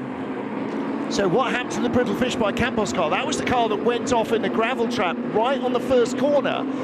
A little bit of a swap of positions between the Inter-Europol cars. George King now ahead of Christian Jurgensen. George King in the Pro car, Jurgensen in the Pro-Am car. And with 2 cars stationary at the top of the hill, I think we might have another intervention. Safety car again. Safety car is out, boards are out. Everybody's slowing right down here at the bus stop, more than they would normally do, or earlier than they would normally do. Well, it better give us a moment to acknowledge that there was a further bunch of penalties coming, because there's, 6 drive-through penalties. We'll come to that in a moment. There is the number 19 car against the barrier. We didn't see the incident, did we? No. And that's actually not the car that was in the gravel at the beginning. That's Lucas Flusacross's car. And by the way, and that wasn't in trouble early on. Just to add insult to injury, the door, that catch seems to be broken as well. Did it fall down and hit him on the head? Of course it did. And there is car number 5, right rear puncture. That's why he It's not just a puncture, I don't think. I think that is the way he's arranged. Might well be right. So hopefully they've had a chance to refuel the safety car. Now, 23 Events Racing have pitted from the lead. That could have got them massively out of jail. I don't know where they're going to come back out. Or if. Or how. But, I mean, immediately they peeled off from in front of Max Dodds in car number 9, so he is the race leader and he is the car that the safety car will pick up. Giorgio Mascio in and Colin Queen, or out, and Colin into the pits, but out of the car, and Colin Queen ready to take over. And there is Max Dodds. Well, Max is at campus now. Yeah. So it's not going to be enough time. Another car on pit lane, by the way. Now, because the safety car is out, what will happen to the pit exit light? It'll be closed because the safety car is on track past the pit exit, and this car in the pit lane, the 23 Events Racing car, should not be released out while the safety car queue is on its way. But yeah, safety car is on track now, by the way.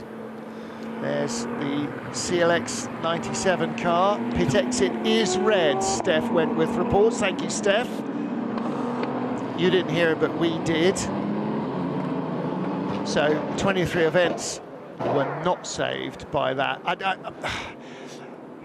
I'm not a team director for a lot of good reasons, Graham. The same reason I'm not a maths professor. So many. But what the hell did they think was going to happen? The only other possible is that they've got a radio problem and he didn't get the call. But he was on his own with nobody else in front of him. He saw everybody peeling into the pits in front of him the first lap round, and then the second lap round, everybody else peeled into the pits in front of him. Yeah, but I don't need to stop. I completely agree. That's the only other explanation I can come up with. I don't see in which circumstances that was a win for them. No. In any circumstances. And by the way, still on pit lane, waiting for time. Yeah, unfortunately, it's... Things have happened so quickly, by the way. Unfortunately, we've lost the list of cars we're expecting down for drive-through penalty when we do go green. But that was 5 or 6 cars. And those, by the way, with 54 minutes remaining, were penalties that were applied for the start procedure. Yes. That's not any of the other incidents. Let me tell you the list of cars. It's car 86, which is the RHGP car. That was Lenny Bueller's car, wasn't it? It's now Zach Skula. It's car 6. That car currently sits way down, isn't it? That's in 38th place. Well, that's the ANS Motorsport car, isn't it? So let's not worry about that one. Car 26, that I think is the second of the Breton racing cars. 26. I'm just looking at that. That's Bruno Ribeiro. I think that's done. Yeah. Oh no, that's just that may well have done. That's just on a second pit stop. Well, you can't serve a penalty behind a safety car, so we'll have to do a third. Car 66. That I think is a Rinaldi car. Was number 6 the ANS car that stopped quite early, and we said they might have to make another stop? Okay, so Breton Racing have just made what they've done is just equalised that, and they've topped the fuel up. They've muddled and befuddled themselves. So car 26 is the Breton Racing car. 16 is still in trouble. Yeah. Car 26, 66 is Rinaldi Racing, 7th in Pro-Am. Car 77, that's the McLaren, isn't it? Yes. So that is our that is a major. Well, that's our leader now in GT3. Second. No, it's the leader. Oh, is it? Yes. So he came out ahead of the Kessel car. So the Kessel car took 2 minutes and 42 on the pit lane, and Jean-Baptiste Simonauer took 2 minutes and 42. So my guess is somebody got stuck coming in or out. Yeah. And the final one is car 23. All of these cars, by the way, are getting drive-through penalty for start procedures. and I can tell you exactly what that was. That is the biogas Ferrari. Yep, not being in the pit lines. Well, the one I absolutely noticed was the RHGP car. That car went to the centre before it got to the gantry. Yep. Yeah. And Leila Bula also made contact and came. There might well be another penalty coming for that car. I think there are a few more issues. Who was it? Was it 15 or who was it? It was 15, wasn't it? That was the car that made contact with the CLX car that then made contact with the. It was 15. It was 15. So again, potentially that Vector Sport car that had such a strong start in the hands of Enea Frey may have done a little more than they needed to do. They were way down after a long pit stop, weren't they? So where are they now, the 15? Looking. There it is, 23rd place, 16th at LMP3. Yeah, so nowheresville. So again, a bit of a moot point. ANS lead the race, 'twas ever thus. RHGP, though, fumbled their way into second place. Enzo Peugeot's in second, ahead of Rui Mayhouse for Forestier Racing and Sebastian Bach, his teammate. Brutal Fish by Campos are fifth with Artur Rougion. Sixth is More Motorsports 99 car Max van der Snel. That got nerfed off earlier as well, so actually they're doing pretty well. There's 19, the other Brutal Fish by Campos car, and that again at the side of the track after we should look something or other. We should look for positives here. I mean, on the upside, they've probably saved a set of tyres here, and probably half a race worth of fuel as well. Although of course it'll be stale by Silverstone in 3 weeks. It'll be no good for anything unless they pump it back in. But yeah, so RHGP, the winners there in that round of pit stops, as they move from third to second. Brutal Fish by Campos, then More Motorsport. CLX, the remaining car, despite that nudge and that sort of moment, they are in seventh ahead of the Pro lineup Agit Red Ant car in eighth, High Class ninth, M Racing's 68 car in 10th place. Lorraine Carter-Cayan at the wheel of the Agit Red Ant car now in 8th place, ahead of Lenny Reed and Hayden Chance. In LMP3, into Europe in Pro-Am rather, LMP3 Pro-Am, into Europol's George King, having got ahead of his teammate Felipe Fernandez-Lazer. Second in Pro-Am Rinaldi Racing's Gillian Henrion, and third is, I beg your pardon, second in Pro-Am is Felipe Fernandez-Lazer, third is Gillian Henrion, the Pro-Am Championship leading Motorsport 98 car. Which is remarkable, bearing in mind the damage we saw on that car. So you can see up at the top of the hill there, the car on the right-hand side, the Brutal Fish by Campos car being attended by a tow vehicle. It's really nice, actually, a really nice, treat for most of us to be able to see Spa the way you see it. Yeah. This is kind of the Martin Haven eye view of everything. This is why I hit my head on so much stuff, which is why there's precious little grey matter left. That's my excuse, and I'm sticking to it. Still trying to figure out how to move that number 5 machine with the Manitou, the 23 events racing car, the car that was started by Isaac Barashi, handed over to Matteo Franco Segre, and I don't think he even got a lap in. And then contact with that GT car.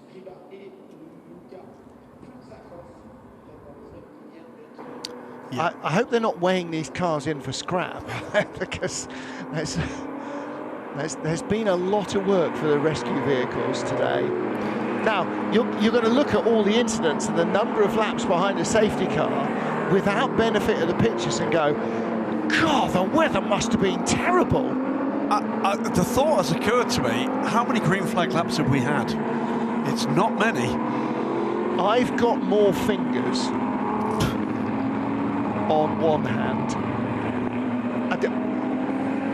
I genuinely think green flag laps may be in single digits. Yeah.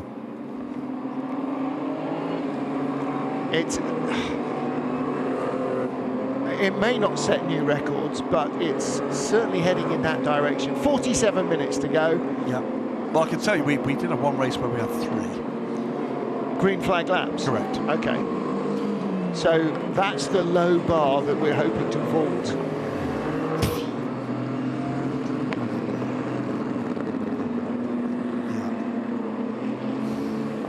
And this is, I mean, nobody has the instance on purpose. No. Nobody has mechanical failures that put their car into the gravel trap on purpose. Nobody gets caught out by another class car on purpose. Nobody's doing this. This is not willful or deliberate. This is just really unfortunate. And in some ways it makes it worse. But it's just a series of unfortunate events. Well, now then, let's bring a little bit of lightness into proceedings. Class. Yeah.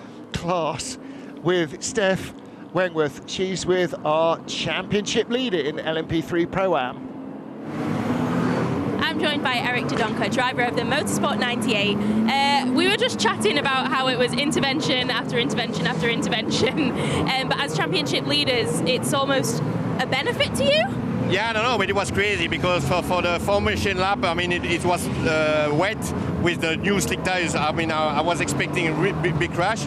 And then it was okay, but I think I had 3 safety car. It was not fun, but I mean, for the championship, it's good. And Gillian is in the car, and we are P3, I guess. But we need a green flag to try, to go second or first if we can. Did we see that you had some damage on your car? Was there an incident? I make the inside of Steve Barrow on the third one. I was the inside. I think he didn't see me, and then he hit me on the rear left. But hopefully it was just the rear body. I mean, and I could continue with the rear body for Gillian. And you're currently running in the podium positions, which is excellent considering there is a bit of damage to that car. So really, it's about mitigation. No, I mean, normally Gillian is so fast, I think he can win, but I mean, it's always difficult. We need a green flag first, and I hope that the other drivers will be not nice, but normal, Don't do something silly. Perfect, understandable. Best of luck. Thank you so much. Thank you. Yeah, please don't hit us, is basically what he was saying. So it's Steve Parra then, he had contact with early on. So there you go, that's the answer to that. The inaugural FIA GT4 champion, Eric Dodonka, lest we forget, in a Ford Mustang, yeah? That's where the Motorsport 98, that's where 98 comes from. That was the number on the Mustang. It was all related actually right the way back to Le Mans 1966. That's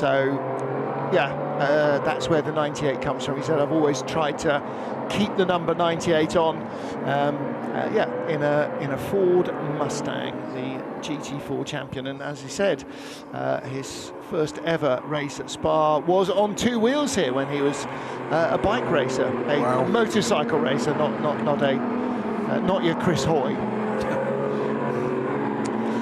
So scrolling through the cars who are still running, and you can tell what a topsy-turvy race it's been by LMP3 Pro-Am and LMP3 Gold cars all over the place, intermingled with those that are still running in GT3.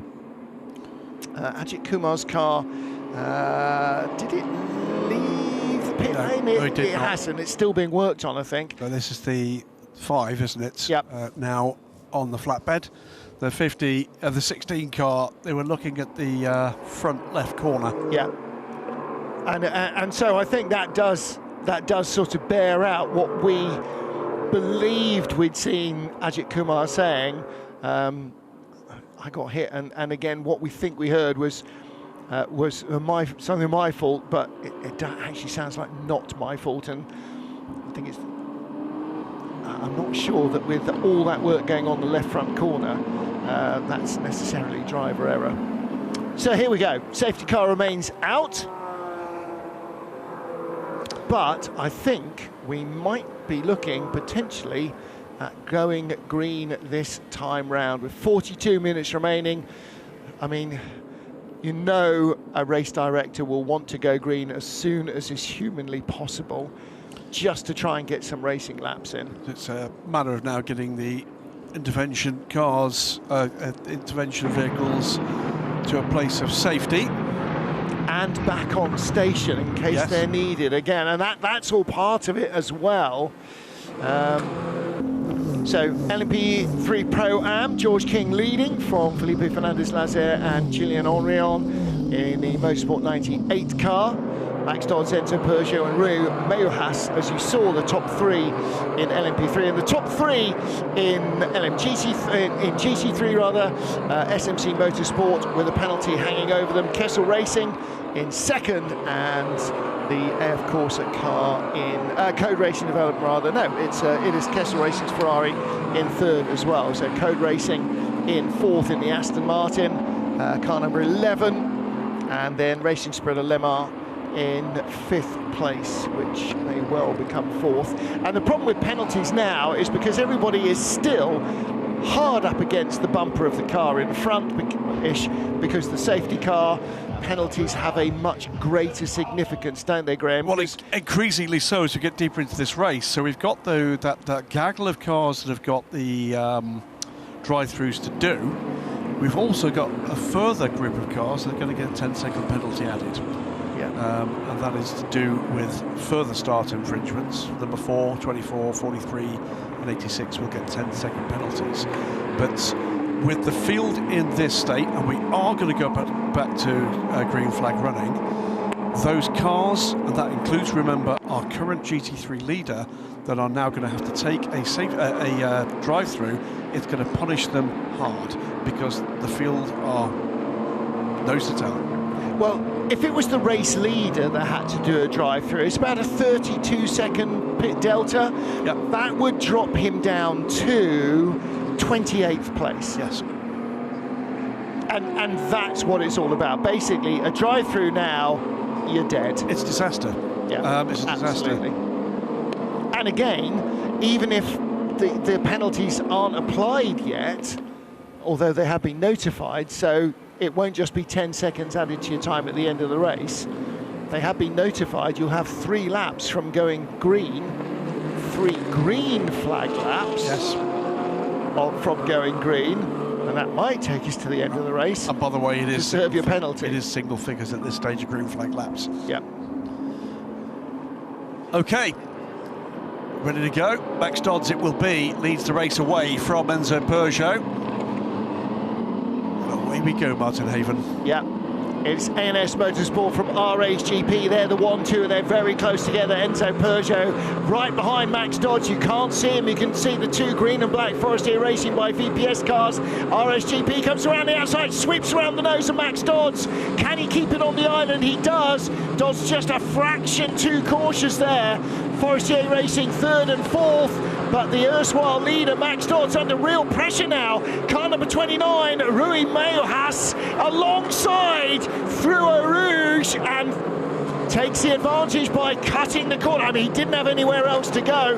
He's going to have to give that back, but look behind, the Brutal Fish by Campos car coming up. That's Artur Rogion on Sebastian Bach. He goes by, and he's going to go by the RSGP. He makes 3 paces up the Camel Straight. But he can't keep it on the line either. He's going to have to give it up. What's happening to Max Dodds, the number 9 car? Very slow at the moment. He's quick now. He's quicker now, but the Campos Racing car must surely have to give that position back. Yeah, the problem now, and there's a change of position as well between the 2 Forestier cars. So the problem now for that Campos by Brutal Fish car is giving the place back without losing anything else. Code Racing Development, Aston Martin dropping back, and the number 10 car behind, the more green and yellow of the 2, has jumped the Ferrari. Well, remember, this is potentially now for a podium position, because the 77 car, the leading car, the McLaren, is going to have to come down pit lane. Yeah, Kessel Ferrari's 1-2, 21 ahead of 17. Then the Code Racing Aston and the RSL Racing Spirit of Le Mans. I mean, it's all arms and elbows now, isn't it? There's hell on. Into Europol lead in Pro-Am from Rinaldi and Motorsport 98. Into Europol green and yellow, Rinaldi the dark green, and then Motorsport 98 the orange and black. Yeah. George King from Felipe Fernandez-Laza and Guillaume Henrion for the 3 podium positions in the LMP3 Pro-Am class. Well, at the head of the field, Enzo Peugeot made a great restart, and up the inside of the 36 car, changed for position. That's RHGP Zach Skular going ahead of Noran Kartikeyan. Now remember, that is a car that has a 10-second penalty to be added to it. I didn't remember, but I'll take your word for it, definitely. So SMP with their Gulf Racing McLaren, there it is, that's 1-2. The Kessel Racing Ferrari number 21 really pushing up hard behind that GT leader. Kessel Racing's Lorenzo Ferrari, appropriately enough. Remember, this 21 car is the effectively the de facto leader. 77 car has been dealt a drive-through penalty that's not yet been taken. So no risk here for the 21. JB Simonau in that number 77 car had such a combative race. Fantastic performance from this team in Le Mans in the 3-hour Road to Le Mans race, and somebody's just got off right in front of them, whoever was just ahead on the road, and it must have been, I'm not sure who it was, but it was an LMP3 car that was only just in front of them. There's the Inter-Europol car that's right in front. There was a Breton Racing car and a couple of others. I don't think it was the BWT Muka car. There was 2 or 3 up the road in front of them. But again, JB Simonau is now going to be wedged up behind this LMP3 Pro-Am car, and he's going to be quicker. A lot of the lower grip parts of the circuit. Side by side, Nielsen going by RHGP, and that is Gilles Caranta going by Zach Skular, and that was a change for 9th place. It's getting feisty again, isn't it? I tell you what, the highlights of this are going to be endless cut and thrust of mid-pack positions. So RSGP leading and pulling away fast from Brutal Fish by Campos. ANS in 3rd place. And again, we have misplaced or displaced perhaps, LMP3 cars coming through the GT field. Here's the leaders. R-Race by GP by 2.6 from Brutal Fish. ANS in 3rd.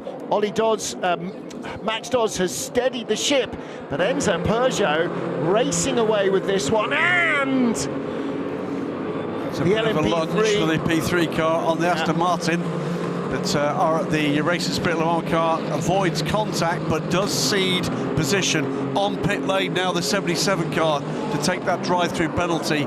So that means our new leader in GT3 is the 21 Ferrari, 19th position overall. And that means it's really important for that more green and yellow Aston, the Racing Spirit of Le Mans car, Marius Fossard, to keep his nose clean as these LMP3 cars come through, because the championship leaders there are in a potential podium position if they can just get ahead of the Code Racing Aston Martin. Now, they're both racing Aston Martin Vantages. They are not teammates. They're not, but that was a very, very good run from the Racing Spirit Le Mans car up through Radion. Not quite enough, but close to have a crack into Les Combes. Fossard couldn't get past. Pascal Luteau is just in front of him, had to use the runoff area to stay in front.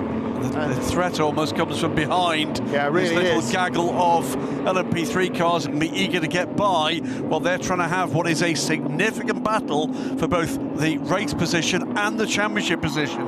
Yeah, this is really tough for them. They got Naran Kartikeyan, Oscar Christensen and Andrew Rackstraw coming up behind them in LMP3 cars. Kartikeyan, the first of those, the red and white Agit Red Ant racing car, looks down the inside. Oh, whoa, whoa, whoa, whoa, whoa, whoa, whoa, whoa, whoa. Goodness me. That's a really ill-judged move by Naran Kartikeyan. But the good news is that Marius Fossard saw it coming and somehow I'm not sure how. managed to survive. Watch it again, off the curb. It was inevitable from there on in. I don't know, he missed that. But Well, he went out super wide and then somehow had to cut back inside it. All right, there you go, Narain Karthikeyan, I'm afraid, Ajit Red Ant Racing, that car in the gravel.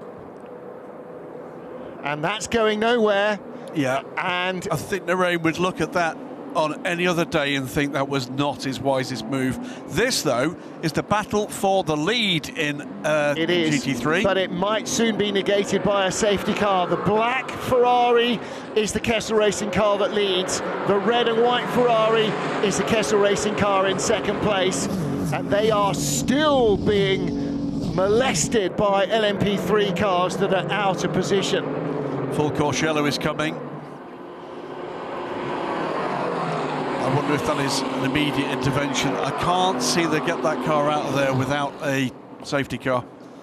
No, I don't think so.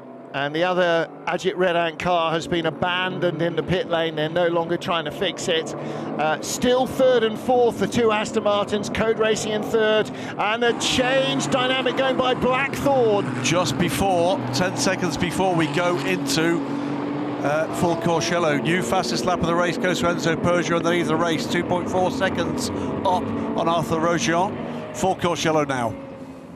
All right, so everything is now static, and that is the Blackthorn Aston. And what has happened there? Is that... It looks like something at the front right corner.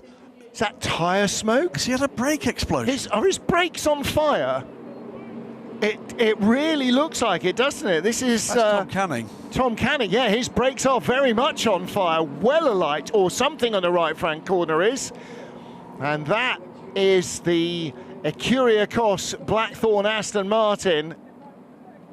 We just saw the dynamic Porsche go by it, and I wonder whether that was the reason why, because suddenly his brake pedal maybe went to the floor. It's Matteo Cressoni in the dynamic car, so a quick driver. Yeah. But, yeah, the body language there is... What was... It almost looked like it was behind the wheel. Yeah. I mean... It's Claude Beauvais. Who knows? Again, you know, one of these things where you look at it and go, I have no idea what happened there. Safety car, by the way. I'm afraid that was inevitable. You know, especially with this is going to take a flatbed. This isn't just, you know, rescuing it from an unfortunate position, which this is. Driver's still in, Narain Karthikeyan. You know, that you can tow out and get him onto terra firma and wave him on his way and tell him he owes the crew a crate of beer.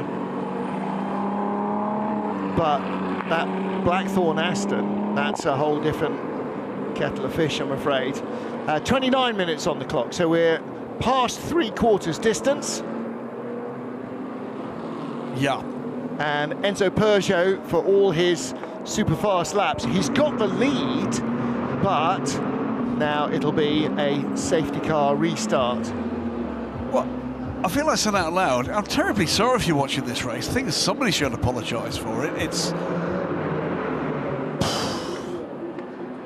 But again, you know, you go back to this time and time again, no fault whatsoever of the driver in this case. No, I mean, no. All right, Narain Karthikeyan, a misjudgment. Drivers do it all the time. Max Verstappen does it, Lewis Hamilton does it.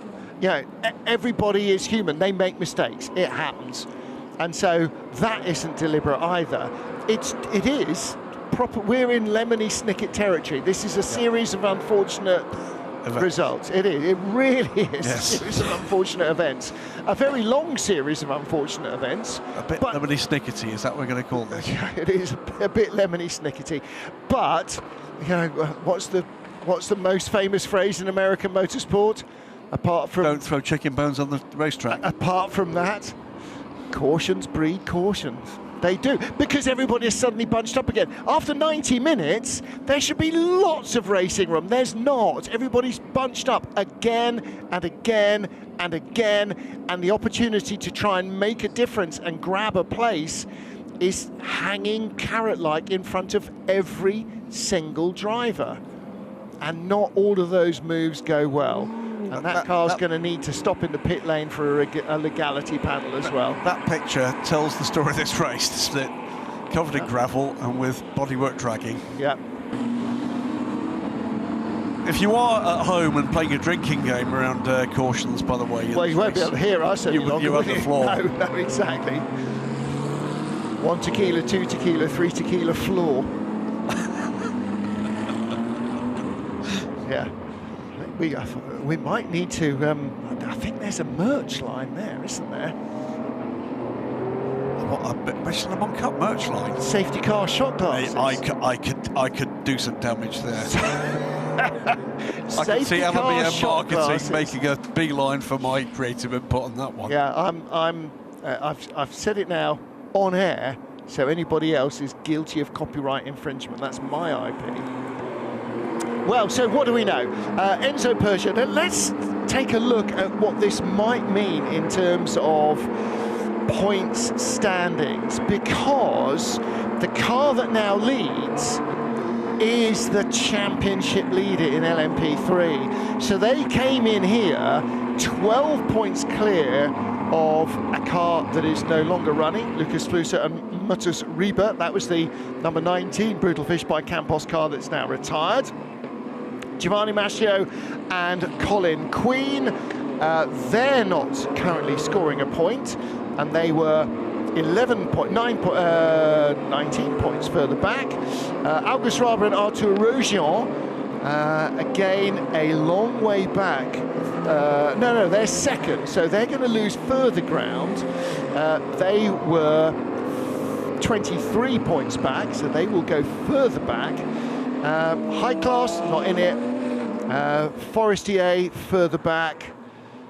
I mean, this is playing very nicely for Dan Frost and Enzo Peugeot in the RHGP car number 85. They already lead the championship, and that lead is only going to extend. Another pit call for Ajit Red Ant Racing. This is the 36 this time, though. Yeah. 16 was the car in trouble before. 16 is still there. If our cameraman's not careful, he'll trip over it because it is still in the pit lane. But the team have pushed it out of the way just in case the other car came in. And hey, guess what happened? Yeah. Gilles Henriot now leading in LMP3 Pro-Am in Motorsport 98. And further penalties notices, by the way. Car 86 will begin a drive-through penalty when we go back to green. That's the forcing the other car off. We saw that, the more motorsport car. Car 12 will be getting 5 seconds added to the next pit stop, realistically, at the end of this race, for leaving the track and rejoining with a lasting advantage. That is the second place car. The second place car, the Brutal Fish Campos car of Arthur Rogion. So they came in here in 4th place. We saw that happen. That was that was with the top 3-4 cars in close contention. Went back to green, and we did say they're going to have to give it back. Absolutely, and he made no attempt to do so, and he's going to pay the penalty now, dropping 12 seconds as of now from where he is. No, car 12, 5 seconds added. Oh, 5 seconds. Okay. So as he stands at the moment, that will be dropping him to the bottom of the top 10. Yeah, from 2nd to 8th or 9th. There's the Motorsport 98 car, that Dayglow orange and black, not quite Dayglow orange and black actually. That is currently leading in LMP3 Pro-Am. And we didn't see where that happened, but Gilles Henriot got ahead of Felipe Fernandez-Lazer and George King. And so that has been a major change for Motorsport 98. The defending champions, they are the points leaders in Pro-Am, and they are on target to extend that. Rinaldi's Steve Parrow and Mikkel Garda-Pedersen were second. That's not the Rinaldi racing car that's second at the moment. That is the other Rinaldi racing car, Stefan Aust and Felipe Fernandez-Lazer. They're only 5th in the points. They're 42 points behind Motorsport 98 already. And then the Inter-Europol car in 3rd position. George King at the wheel of that car. And that Inter-Europol car, again, is a long way. That was Alexander Bekantsov and Sean Rashid. They got a point for pole position, courtesy of Bekantsov, but they were only in 7th place in the championship anyway, so unfortunately that's not really helping them. Can't be far, by the way, from a rest stop for the marshals, whose arms must be getting tired by now. And let's hope that Pedro Cachero, our safety car driver, doesn't need a wee at any time. Well, wouldn't be the first time, would it? Never get in the car after Pedro. Now, is Pedro driving this, or is Yannick? Yannick is, by the way, still with us. Yeah. No, I saw Yannick yesterday. So I think Pedro may be doing ELMS. Maybe it's Yannick who's. Okay. Oh no, he's driver advisor. He is, so indeed. He won't be. So he won't. It'll be Pedro. No, it will be Pedro. So, yeah. So RHGP looking good for them at the moment. And, yes. And Motorsport 98 leading in Pro-Am. I mean, you know, when he spoke to Steph, Eric Dodonka was saying, we just hope that, you know, nobody comes for us. Well, that's getting Henry on having gone to the front from 3rd. Yeah. It's a ludicrous race. This is the car that we were looking at, 10 minutes into the race with half its rear end hanging. Yeah.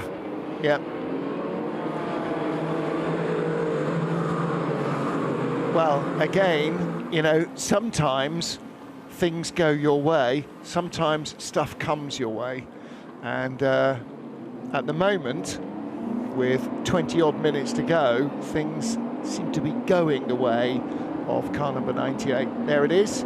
That's your top 3 there in LMP3 Pro-Am. A couple of pro cars then before we get to the Breton car in 4th position. Safety car remains out for clear-up operations. We currently have, I think, I was going to say 34 running cars, but Tom Canning's Kyrgios Blackthorn car would appear to be one of those, and we know that's running. I know that. Yeah, 34, I think, because I think the 26 car is still running. That's a little way down. 36th. It's Tom Canning's car. No, that's definitely out. 26 has left the pit lane, Narain. Oh, no, he's 36 hasn't left the pit lane. It's 26 is, I think, is still running. The Breton racing car, it's laps down, but I think still running. So we've got 34 cars out of 44. Now, 19 and a half minutes remaining. What further dramas can we throw in? Let's just have a little... What's left? Spot of water on the camera lens. No sense, seriously. A spot of water on the camera lens. Wipers on the safety car. Could be drama. Well, that's what this race needs, is a bit of drama and an intervention into the action. I mean, now... Safety car in this lap. Safety car is coming in this lap. Is that because he's got no washer fluid left? I mean, it hasn't been wet so far. No, it's not. So car 36, by the way, is leaving the pit lane, or will do after this queue has gone. They're sweeping up the world's biggest pile of gravel. There is now a gravel trap in the pit lane, courtesy of Lorraine Carticayan. I mean... So it will be 36 cars still running. Yep. By the way, car 58, 88, 77, 48, 43 and 17 are all under investigation for false course yellow infringements. Not over yet. All right, so 77, double pain, because... Yeah. Well, they've dropped from the lead to 7th with that drive-through. 58 and 88 and 48, not any of our leaders. That's Ally Race, moment. whose day in the sun appears to have passed. 43 and 17, no, not them either. Okay, so... Green flag, no overtake before the line. I think Greg Boursier is going to be calling a taxi and telling him to get the engine running at the end of this. I think he'll want to be out of here. It's what a frustrating day it is. Yeah, really. And again, you know, you have to feel for the teams and drivers in races like this. This is 2 hours that has I feel not for the really got started. I feel for the teams of drivers who've been driving with any element of sense, yes. But in certain instances here, there has been some nonsense. People putting cars in positions they absolutely should have known better. Yeah. It's not every incident that's been a bit of bad luck, without a shadow of a doubt. And the worst of it is that some of the victims have been the innocent parties. Ooh, almost again there. that was close. And that brutal fish by Campos car's already got a penalty to serve. Arthur Rogion very nearly turned the race leader around at the bus stop before they went green. Anyway, they go green. Max Dodds in third, ahead of... Leader locked up there. Is that going to leave him open? It is. It is. And Arthur Rogion is alongside. He's rubbing his way down past Enzo Peugeot. And he is going to take the lead into Eau Rouge. Arthur Rogion leads, Enzo Peugeot in second place. Doesn't matter, he's got a penalty. Keep your head down, it's not about him, it's about Max Dodds. If he's not getting that message up the hill, then the team are not doing him a service. And Enzo Peugeot is under review for the safety car. I wonder if that was the line he took through the bus stop. It was very aggressive. Yeah. Well, you know, I think you could have seen that as being the brutal fish car potentially making contact, but I thought that looked like it was the RSGP car not being most sensible in a place where he should have been giving room. Well, Max Dodds, hello. Because we know for a fact Arthur Rogion will absolutely have a penalty, and secondly, Enzo Peugeot in second place may get a penalty. In LMP3 Pro-Am, it is Motorsport 98, Rinaldi Racing and Inter Europol. That's your 1, 2, 3. We're not looking at them at the moment. These are our leaders, Arthur Rogion and Enzo Peugeot. Max Dodds in third place. Again, not a great restart, but he is at least a little bit clear of Sebastian Bach and Rui Mejohas in those two Forestier Racing by VPS cars. Kessel Racing 1, 2. As you were, though, in that order. Yeah, but look, they've been separated by that bunch of LMP3 cars that jumped through. And also, as you were, of the two Aston Martins, with the car between them as well. So the LMP3 traffic is getting in the way of the GT3 battles. 15 minutes to go still, by the way. This is fantastic for Lorenzo Ferrara in that black and white Ferrari that leads in GT3, because he's got 4 now. Oh, into the pit lane has come. There are still a number of drive-through penalties outstanding. Okay, so this is the very first that's of them being served. So that's the... Zach Scular. The Elena Bula car. Yeah, Elena Bula, yeah. Zach Scular aboard that car now, and is going to have 2 penalties to pick up. This is the more motorsport car, and the Nielsen car is the more motorsport car that's a victim of the nerf into the... Got bounced out into the gravel one of our earlier restarts, and dropped a long way down the bottom. They've done a great job to come back to 6th. Nielsen Racing, by the way, are hauling here. That's the 15 car on pit lane again. Not sure why that's in the pit lane. Right, so the 85 car, no investigation necessary for that safety car procedure. That was just now with the Nielsen Racing car, more motorsport. So nothing further coming the way of Enzo Peugeot on that occasion. Now that 15 Vector Sport RLR car, that's been in a little in the wars, isn't it? That moved up very quickly at the start of the race, but had a couple of contacts. Now the Code Racing car has broken the toe from the Racers Spirit Le Mans car, which is under pressure from the remaining AF Corsa car, but Code Racing is catching the second-placed Kessel car. Now the real thing behind is JB Simonau in the Gulf McLaren, because he's suddenly right behind the 88 AF Corsa car. He's in 6th. Yeah. Now it doesn't matter so much for Racing Spirit Le Mans. They've got a big points lead. Finishing in 8th is better than not finishing trying to defend 6th. Yeah. And it's as simple as that. It's not giving up, it's just getting the points you can get. They haven't got a race-winning car now, but they might have a championship-winning chance if they keep the car in the race. 13 minutes to go. And finally, we're getting a little bit of racing here. Artur second ahead of Enzo Peugeot. They're the 1-2. Brutal fish by Campos from RHGP. Max Dodd's dropping back a bit. Look at the orange and black car. Gillian Orion, Motorsport 98. Where's Rinaldi Racing? Right behind him. That's the 1-2 in Pro-Am. And then the green and yellow car is into Europol in third. So Felipe Fernandez-Lazer all over the back of Gillian Orion for the lead. He was very close out of the bus stop. But Orion in the Motorsport 98 car, giving himself a little bit of breathing space through Eau Rouge and over Rédillon.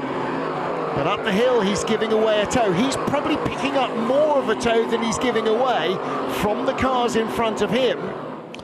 So Gillian Orion's next target is Hayden Chance. Both of them, by the way, Ligier European Series winners, I believe. And the good news is that M Sport car, M Racing car, is just about going quickly enough. Nielsen trying to fight up another position. Got it, I think. Yeah, got it this time. Neatly done up the inside this time and given room to do so. So Gilles Caranta goes by Max van der Snel, and that is a change for 6th position. So 2 Duquesnes in the top 6, 2nd and 6th place now. Well, until Enzo Peugeot serves his penalty anyway. Enzo Peugeot's not got the penalty. It's Artur Rogion. It is Artur Rogion. Has he not? He's not. It's 10 seconds to be added at the end of the race at this stage. I thought there was something for the RSGP car as well. No, maybe that was not. it was under investigation. Spa-Francorchamps, and that's been called out. That 10 seconds now, by the way, would drop him to 4th. Yeah. And that's why he's heading for the hills. He's trying to extend the advantage and restrict the damage. Yeah, he absolutely has to. No question about that. So 2nd consecutive green flag lap now after the last safety car. And the Motorsport 98 car, the orange and black machine, flashing its headlights at the M Racing car in front. Well, M Racing will just see another P3 car. They're racing. So look at the Nielsen car again on the attack. This is fantastic stuff. This is Gilles Caranta on Rui Meiohas, and this is for 5th position. Looking to go around the outside. Absolutely tucked him up like a kipper. Right, so this at this stage, with this level of pace from the Nielsen car, risks another place being lost by Artur Rogion. So whilst he's pulling away from the 3 cars behind him, he's not pulling away from the Nielsen Racing car that's on the charge. Brutal fish by Campos lead from RHGP. ANS Motorsport not quite with them. There's a significant gap as Max Dodd's in 3rd place is dropping away again from the top 2. He's nearly 4 seconds behind the leader. Right now, Artur Rogion would drop just to 3rd. He's now extended his gap over the 4th place car to over 10 seconds, but it is Gilles Caranta that risks rebalancing that, and that's the gap we just saw briefly for the first of the running of the 2 Forestier Racer by VPS cars. Meanwhile, in GT3, it's still a Kessel Racing 1-2, Code Racing Aston in 3rd. Racing Spirit Le Mans still hanging on to 4th place ahead of that red and white Ferrari. That's the 88 AF Corsa car in 5th place, and right behind them now, a little further back, is JB Simonau in the Gulf McLaren. I'll correct myself, and it is a 5-second, not a 10-second penalty for Artur Rogion. He would drop to 2nd, and he's just put in the fastest lap of the race. So we've got 8.5 minutes for, at the moment, Gilles Caranta to close 5 seconds. That's a big, big ask. But here he is, looking like he wants a crack at this. Looks to the outside. This is the 2nd target. Oh my goodness! He's got him. What a great pass. Given racing room, to his absolute credit there. Gilles Caranta up to 4th position. So he's passed the RLR car, both of the Forestier Racing cars. He was ahead of Alexander Jacobi in the CLX Motorsport machine at the restart but he's made up 3 places in 2 laps. So let's have a look to see what he can do about the near 7-second gap to Max Dodds. It's a long way in 7 minutes. It's effectively 2 or 3 laps. It's a second a minute. Yeah. It's basically half a second a kilometre around Spa-Francorchamps. And that just gets him to Max Dodds. It doesn't get him by. Mind you, he has been sort of arriving and driving, hasn't he? Yeah. Been going right by everybody. Gillian Orion now, the Motorsport 98 car, with space between him and the 2nd and 3rd place battle. Yeah, it's Colin Queen. Pro-Am. Yeah, Colin Queen has slipped into that gap. And so he's now moved up. In fact, there's another LMP3 battle coming through the Pro-Am field. The Trajectus car, Mathis Poulet, and the BWG Muka car, the pink car as well. That's coming through the gap. So a reminder of that 5-second penalty added to the final time of Brutal Fish by Campos. So as things stand, this is our race leader in reality. Yep. Enzo Peugeot, and all he has to do for the next 6.5 minutes, and however long it takes this pair to get to the checkered flag after that moment, is keep this car within 5 seconds. Well, they were the winners from pole in Barcelona. They finished 2nd at Le Castellet, just off the podium, 4th place in the Road to Le Mans 3-hour encounter. But the championship leaders will significantly add to their advantage as a result of this, because the Brutal Fish by Campos car that leads and will take a penalty is not the one that is 12 points behind them in the championship. It's the one that's 23 points behind them.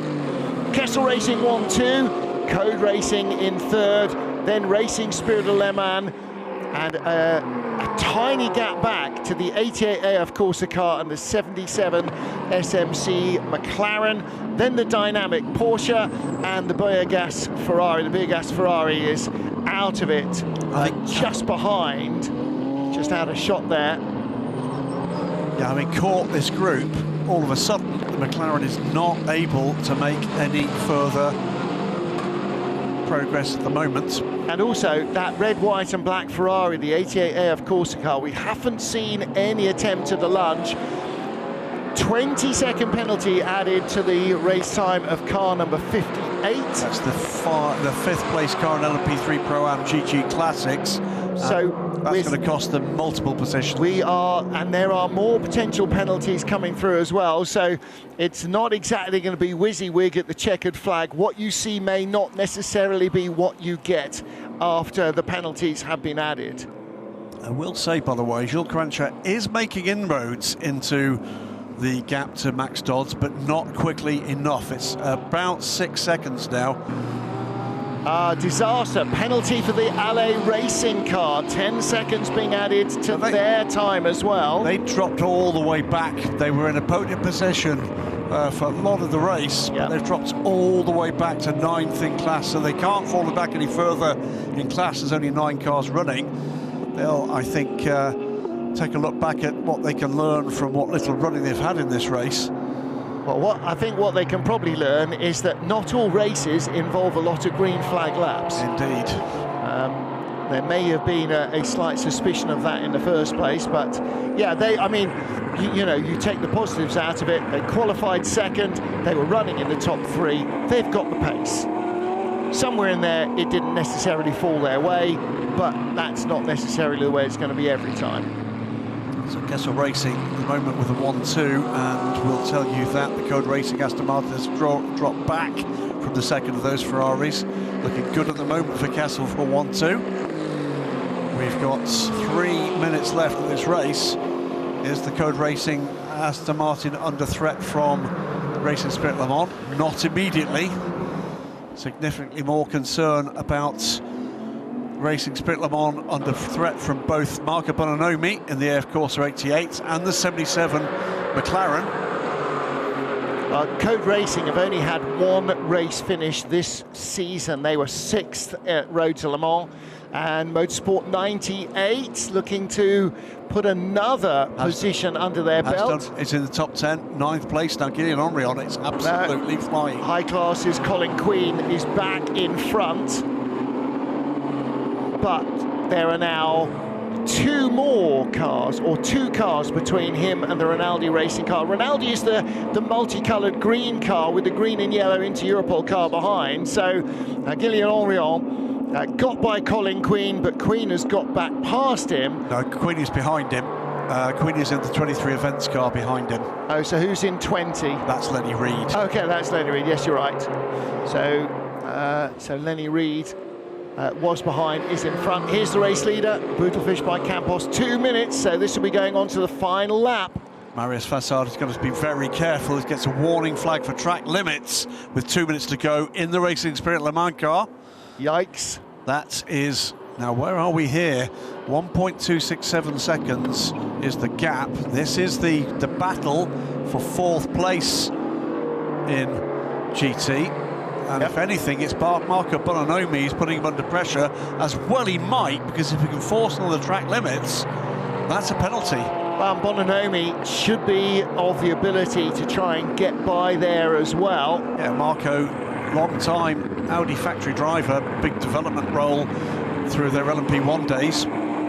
After that, spent a lot of time with the JAS concern and their Honda NSX GT3 program. Meanwhile, Motorsport 98 leading in Pro-Am. M Racing behind. So still one car between them and the 2nd place car in Pro-Am, the Rinaldi Racing Green Machine. Last lap. Definitely is. Leaders already up at the top of the hill, over through Les Combes and down into Beau Rivage. Hell of a race again from Gillian Henrion. Gone from 3rd to the lead, put cars between himself and his pursuers. Meantime, the 50 and the 20. Colin Queen has now passed, and it's a battle between the two of those for what is 9th position. Yeah, 8th place, 9th place. Yeah, 9th and 10th they are. That's before we take into account any of the time penalties that are still to come here. And there will be a number, so if you've been taking a close interest in this race, take a close interest for a good couple of minutes after the flag, because it will adjust. You might want to tune in tomorrow for the European Le Mans Series race, and we might be able to update you on the changes by that stage. Brutal Fish by Campos lead, climbing the hill for the final time. It's Arthur Rogion ahead of Enzo Peugeot on the road. Pulling away a little here, but not enough to seal the victory, and that's really critical. I'm sure Enzo Peugeot's team have been on the radio going, don't let him get away, give it everything. Look at the gap to 3rd though. This is the win. Checkered flag is out. Brutal Fish by Campos, 1st on the road, but with that penalty, it is victory for RHGP. They knew it. A&S Motorsport will finish 3rd. They do. A podium for A&S, car number 9. Nielsen Racing in 4th. This is the LMP3 Pro-Am leader, Motorsport 98. Gillian Henrion. Whoa! There's carnage in front. Eric de Doncker just aged another couple of years there, I think, as the two cars immediately in front made contact for 9th and 10th, but it is victory for Motorsport 98. And Kessel Racing Ferraris will go 1-2. There's Eric de Doncker and the team looking happy. And Kessel Racing 1-2. There's only going to be a 2nd in it. And Lorenzo Ferrari ahead of David Fumanelli. Coming to the checkered flag, there won't even be a 2nd in it. That's going to be more like half a second. It is 0.6 of a second between the two Ferraris at the line. I suspect that might have been photo related, but a great result for Kessel. We are seeing some of those penalties added in, by the way, and one of the results of that is that Sebastian Bach has gone back ahead on timing of the Nielsen racing car, because Jules Kranjca looks to me to have got a 20-second penalty. Okay, well, that's a shame for all the hard work that's been put in. But there is the RSGP car. Daniel Frost and Enzo Peugeot. First, second, fourth, second. Well, first, I beg your pardon. First, second, fourth, and first. So a really important race for them. And the Brutal Fish by Campos car, Auguste Rabe and Arthur Rogion retired from the first two races. They were winners at Le Mans, and they finish in second place here. So they will jump up into second place in the championship, ahead of their teammates and ahead of 23 Events Racing's Giovanni Mascio and Colin Queen. And that's an important race for them. There are 2 rounds still to come. Silverstone in 3 weeks, Portimao in 7 weeks.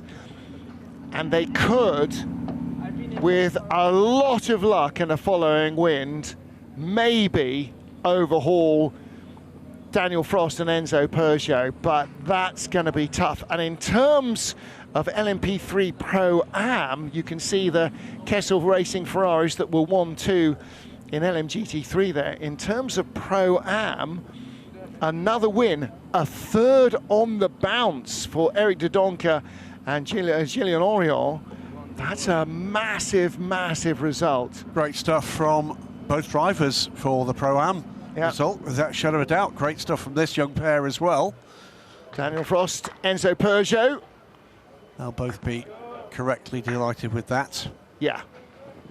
And just looking to see whether or not we've got any other major changes. Nothing in the top 10 to really report. There is our Pro-Am winning car. Gillian Henry on another wonderfully executed second part of a race. Got ahead of Hayden Chance on the last couple of laps and put a blocker between himself and the Rinaldi racing car of Felipe Fernandez-Lazer, with George King taking into Europol's car to third place. So that's what it meant to Eric de Doncker and the crew. Yeah, the silver machine, Eric de Doncker. Third in a row. Nobody else has done that in the Michelin Le Mans Cup this season. They've won 3 on the bounce. And clearly the summer holidays went down well with them. They did indeed, and there is Gillian Henry on, and he had to go to the lead from third. Well, let's hear from our overall race winners. Daniel Frost and Enzo Peugeot, and Steph Wentworth is down with them.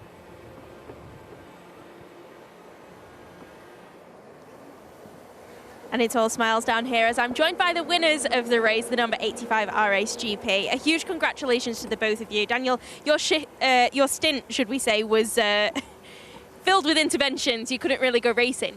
Oh, it was rather interesting. There was for sure a lot of incidents, and our goal was to make sure that we keep the car clean, because it was a long race and anything could happen, so we let the race come to us, and you know, it paid off. It came to us, and unfortunately I only got 1 lap pretty much to race, but in the end, I mean, we executed all restarts, never got any trouble from the back, and always, you know, fought for more position forward. And the both of you have been quick all season. Enzo, you got a few more laps in on your stint. Yeah, it was a bit eventful, as you said, with the safety car. Had a good restart in Francorchamps where I passed the P3. And then also a good restart after the first safety car where I was P1. And then a long safety car, and I got a bit pushed in the last corner, but was good. We keep the P1 just 1.5 seconds behind. And we knew that he had a 5-second penalty, so we just came back with the car in one piece and win. Enjoy your celebrations. Congratulations. Thank you. Again, really important for the team to keep the drivers informed. It's not your battle, or it is. Well, there are your Pro-Am winners. It all started so well after overnight and early morning rain, a dry track for the Michelin Le Mans Cup runners and the front row starters making a race of it. But for one of the Team Virage cars, the first time through Rédillon marked the end of the race in dramatic moments. First safety car scrambled as a result of the 51F Corsa Ferrari going heavily into the barriers. Lots of wreckage to clean up.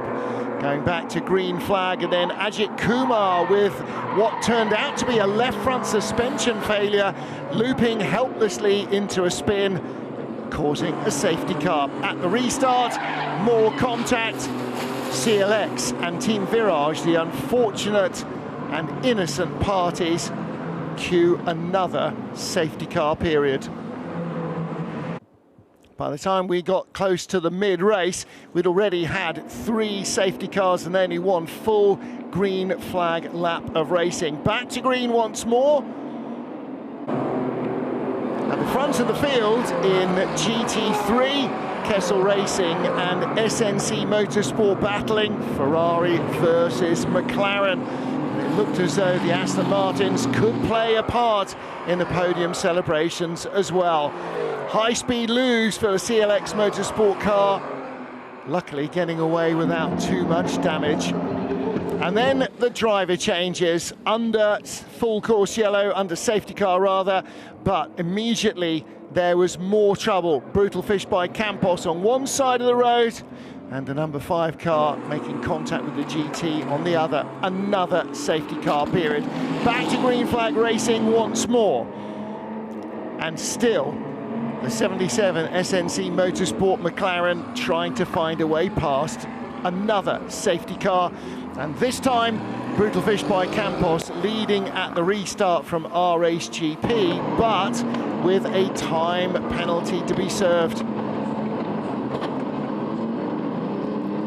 Plenty of frustrated teams and drivers in the field looking to try and make up time. Narayan Karthikeyan, one of them. Somehow, the championship leader in GT saw him coming and avoided him, but it was another safety car. And then the longest sustained period of green flag racing as we headed into the final 20-odd minutes. And duking out for honours. Full course yellow intervention as a result of a fire at the front end of the Blackthorn Aston Martin. And with less than half an hour still to go, drivers looking to get some racing laps under their belt. Nielsen working up the order, but a mistake from R-Race GP, allowing the Brutal Fish car of Arthur Rojon to get alongside. Enzo Peugeot having to concede the lead, but knowing that Brutal Fish had a 5-second penalty to be served, they had to stay close. In Pro-Am, Rinaldi Racing almost losing second place to Inter Europol as Motorsport 98 stayed in front. And heading towards the checkered flag, R-Race GP's Enzo Peugeot staying close to Arthur Rojon, the race leader. At the flag, it was Brutal Fish by Campos on the road, but after 5-second penalty was applied, victory going to R-Race GP. Their second win of the season, their third podium in 4 starts, and despite contact from the cars in front, Kylian Henrion kept his nose clean to win in Pro-Am for Motorsport 98. Their third win of the season, their third in a row. The title defence is well on track. It was a 1-2 for Kessel Racing, but the 21 Ferrari did not go to the podium as it should have done, and is under investigation as a result. Well, that had all sorts of everything, didn't it? RHGP take the win, 36 laps completed in 2 hours. 3.6 seconds ahead of the 12 Brutal Fish car. After that penalty was put in, the 9 A&S Motorsport Ligier, 7 seconds back, completes the top 3. It was that win for Motorsport 98 in LMP3 Pro-Am, 10th overall. 10th overall, yes. Head of the 71 Rinaldi racing car and into Europol's 34. And in GT, with the penalty for the McLaren, that Kessel 1-2. We'll wait and see what happens with that, but there's an investigation underway. 21 from 17 to the 2 Ferraris, with Code Racing Developments number 11 Aston Martin completing the top 3 in what was a difficult race to watch at times. In what was 36 laps. What was the fastest race lap? 2 minutes 13. Yeah. So 36 laps in 120 minutes. It's not a 5-minute It was lap. a long, long time into that race before we got a full green lap. Yeah. And just so much misfortune. Championship, RSGP now a 30-point advantage. Brutal Fish by Campos, number 12 car that finished second here, jumps to second in the championship ahead of their teammates. 23 Events Racing, don't forget they had a good start to the season, but that seems to have evaporated in the summer sunshine. And so it is Brutal Fish by Campos who lies second and third, but RSGP racing away at the front of LMP3. In LMP3 Pro-Am, things are even more single-minded. Motorsport 98, last year's champions, their third successive win. So the drivers reflect the team standings largely, although there have been a couple of changes. So it is a 30-point advantage for Daniel Frost and Enzo Persia. RSGP can secure this at Silverstone. Yep. No doubt whatsoever about that. With a good result for them, they could put it well beyond. So yep. We wait for the LMP3 Pro-Am confirmation of the result. A lot of tales here of seasons that have not gone the way that teams would like them to have gone. I know everybody's a winter world champion, aren't they? But it's actually converting that into the same positions when the races happen. Lots of orange down there. That'll be the Motorsport 98 contingent. Let's tell you, by the way, we still have not got the 21 Kessel Racing Ferrari under the podium. Well, I suppose that's because it went all the way down the hill to where their garage is in the traditional pit lane and hasn't reversed back up. Well, the wording in the note I saw at the bottom of the timing screen said, under investigation, not following race director's instructions. And that race director's instruction would have been that you must go to the podium if in that position. Yeah. They may argue they were directed elsewhere. Yes, entirely so. And that's what the investigation will be. It's not a given that they will immediately be penalised. It will be, okay, how did they end up down there? Had they just forgotten what the race director tells them? Did the team not remind them? Don't forget, turn around at the pit lane and come onto the podium. Or were they shepherded away by marshals? And rule one there is, don't argue with the marshal. Yeah. If you were shepherded away by a marshal, that's it. You're in the clear. You can go to race control and go, marshals told me to go there, sorry. However, nothing takes away from their race performance. Nope. They had a really strong race from start to finish, and Lorenzo Ferrari rounded it up ahead of David Fumanelli with third place in the Code Racing Development Aston Martin going to Maris Fossar. Now, he was in the Racing Spirit Le Mans car, wasn't he? It's Vinny Beltramelli in the Code Racing Aston in third place, and that would be Code Racing's only podium of the season, in fact, in GT3. They've had a very oddly off-colour season. Yeah, shockingly bad. 2 retirements and a 6th position, which actually, you know, not so bad given all of everything at Le Mans. But yeah. Waiting for the podiums. Yeah. Bibendum, you can see in the image there on the podium, the Michelin Man. Steph Wentworth also waiting, hopefully, to catch up with some of our race winners. Yeah, I think she's been busy with that already. We might see those interviews after the podiums. Just keeping an eye on the finishing order to make sure we've not got anything after the flag that is going to give us any dramas, but I'm not seeing anything yet. My guess would be that if there is a slap on the wrist coming, it's not going to be by way of a time penalty. No. Might cost him a few euros. Yeah, I have to say, you know, to take a podium away, and never mind a win, for a procedural like that is in no way related to the race whatsoever, would be extreme. Yes. So yeah, I think perhaps a stern warning, a bit of a talking to, potentially a fine, but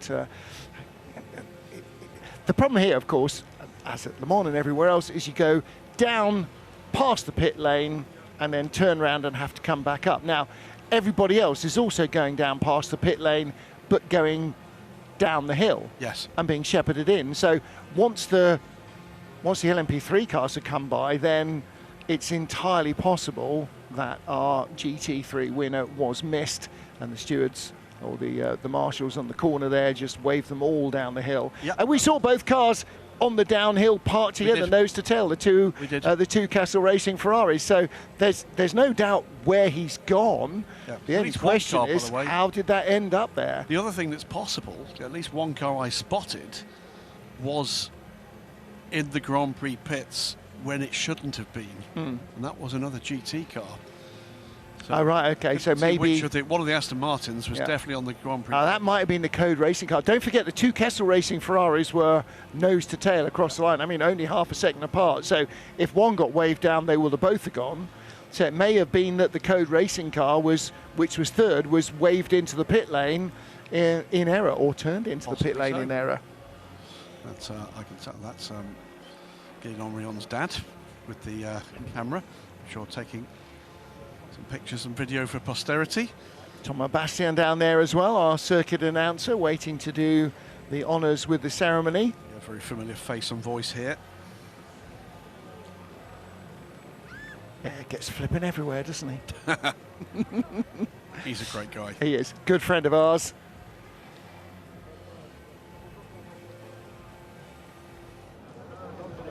Eric and Gigi, there you go. Well, that worked well. That's not me. That worked well, didn't Gigi. it? No, different Gigi. Gilles Orion will be that particular Gigi, and Eric, of course, de Donker. Aha! The Orange Rabble have supported, the Orange Fan Club have spotted somebody. Was that just a cheer for Steph? Almost certainly. She gets it everywhere, you know. Well, you know. Cult figure. I can't imagine why anybody would not give her a cheer if they spotted her.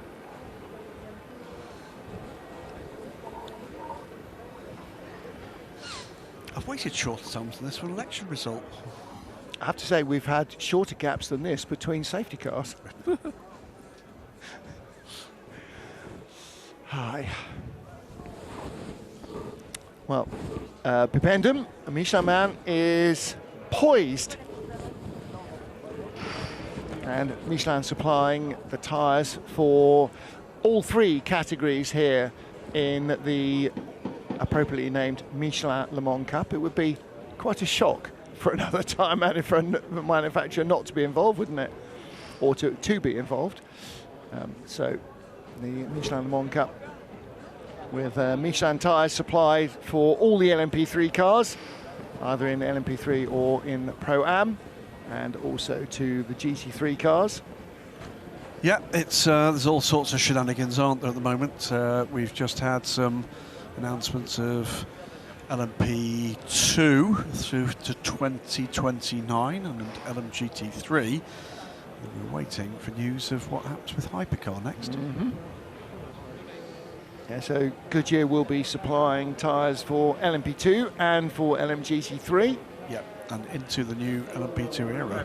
And they're certainly pitching to become a hypercar supplier. Whether that pitch is successful or not, we wait and see. Anytime soon. Yep. And there is more of a sound of determination to try and get things going. This is dragging out. No, frankly, if Alex Legouille was in charge, we'd have been done and dusted and down the pub Absolutely. by now. I blame Thomas Bastien 100% for this. You know what? I don't know what. It's ill thought through and ill delivered, and you're absolutely right. Entirely at his feet. If there's a bus coming by in the next few minutes, and we'll hear it coming because there's not much else going on, then he's going right under it. Talking to the crowd at the moment. You can just hear him off camera. There must presumably be a reason for this. Well, I suspect he probably needed a sandwich and a cup of tea. Almost certainly.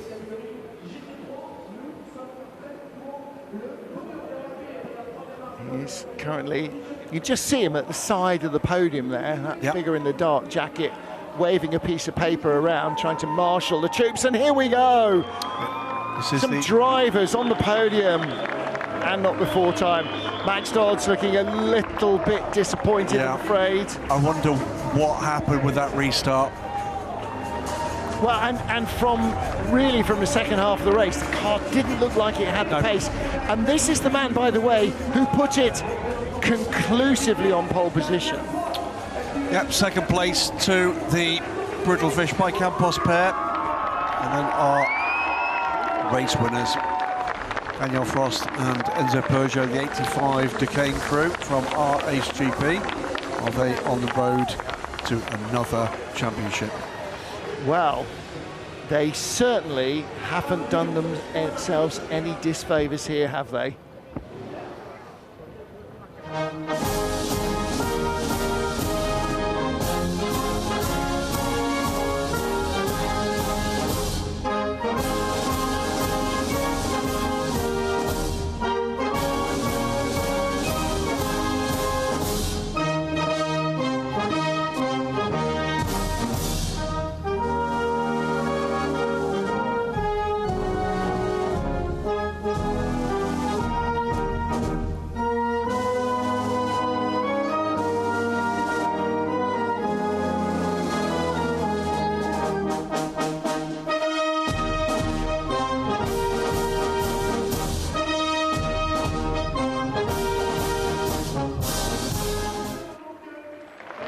The French anthem for our race-winning team, RHGP.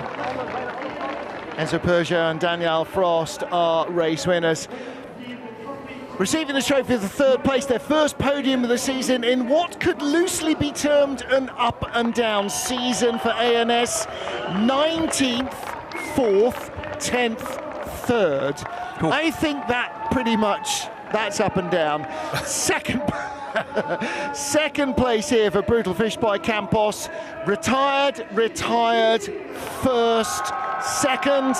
And now Daniel Frost and Enzo Peugeot, first, second, fourth, and first again. That is a consistent season. Their bad result was fourth place. Well, there you go, and that is how you win a championship. It's just not making those mistakes, and in many of the cases, there were big mistakes made. Yep. Brutal Fish by Campos arriving and really showing good pace, the same way that RHGP did when they first arrived in European Le Mans Series racing 2 or 3 seasons ago. They're very competent teams. Sometimes luck goes with you, sometimes it doesn't. There's Gilles Duquesne, happy man. Duquesne winning with Ligier in second and third. And not just that, by the way, because for this season in the European Le Mans Series, RSGP run the Duquesne team effort as well. So this is their service provider in LMP2. Little doubt that that's where RSGP are heading in the near future. Yep. And, you know, all of these teams positioning themselves to move up into LMP2, challenge for titles, and who knows, the next step, world domination. Joined now by the winners in LMP3 Pro. A huge congratulations, it's the number 98, Motorsport 98. Eric, we spoke to you earlier, but Julien, just tell us about your stint and how you ended up to where you were. Eric did a fantastic job. I had the car in P3, so I just needed to overtake the P2 and P1. It wasn't easy. Yeah, Fernandez gave me the hard life, but yeah, it was a great stint. I needed to manage also with the Pro and yeah, we ended perfectly, so I'm pretty happy. Extending your championship hopes? Oh yeah, it's fantastic. I didn't expect it. You know, I was mad because I missed my qualification this morning, and I didn't feel very good, to be honest. And then, when we, like I said, when we did the formation lap, I mean, it was wet with the new tires and blah blah blah. But anyway, so I avoid all the mistakes at the start, and then I give the car to Gilles in a good place, and he did a fantastic job as usual. But it's fantastic, and for the championship, I mean, it's good. You're a fantastic duo. Thank you so much. Enjoy your celebration. Thank you. Thank you. White lightning. I just needed to go past second and third. Second and first, he said. Yeah. There we are, 36 laps.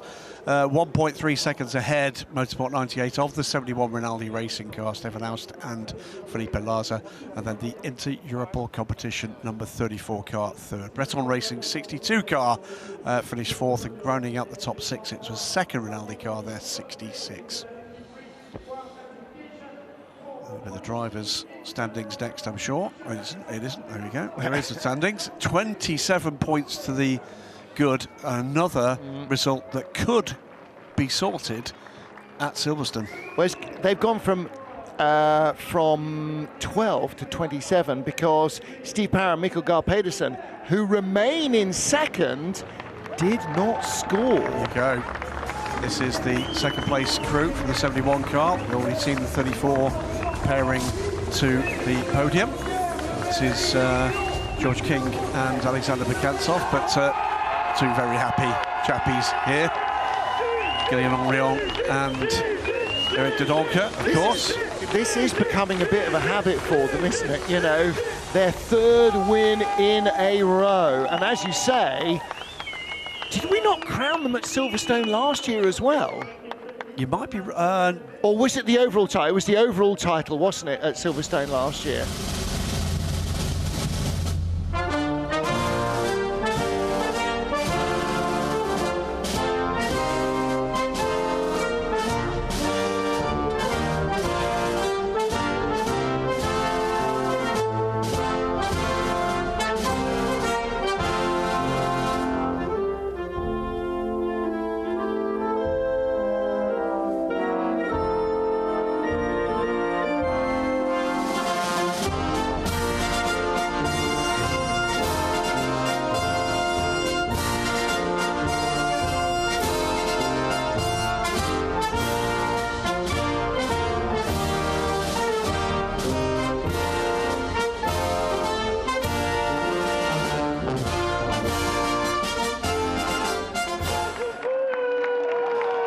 So, home winners, Motorsport 98, proudly Belgian flag team for Eric de Doncker. And also very pleased by the look of things, Stefan Aust, big smile when he came onto the podium. Easy, easy, easy. Is Big Daddy here? I didn't Look, event t-shirts, yeah, classy. Excellent stuff. Julie Didier from Total Energies, one of our valuable partners, technical partners, together with Michelin in this Michelin Le Mans Cup.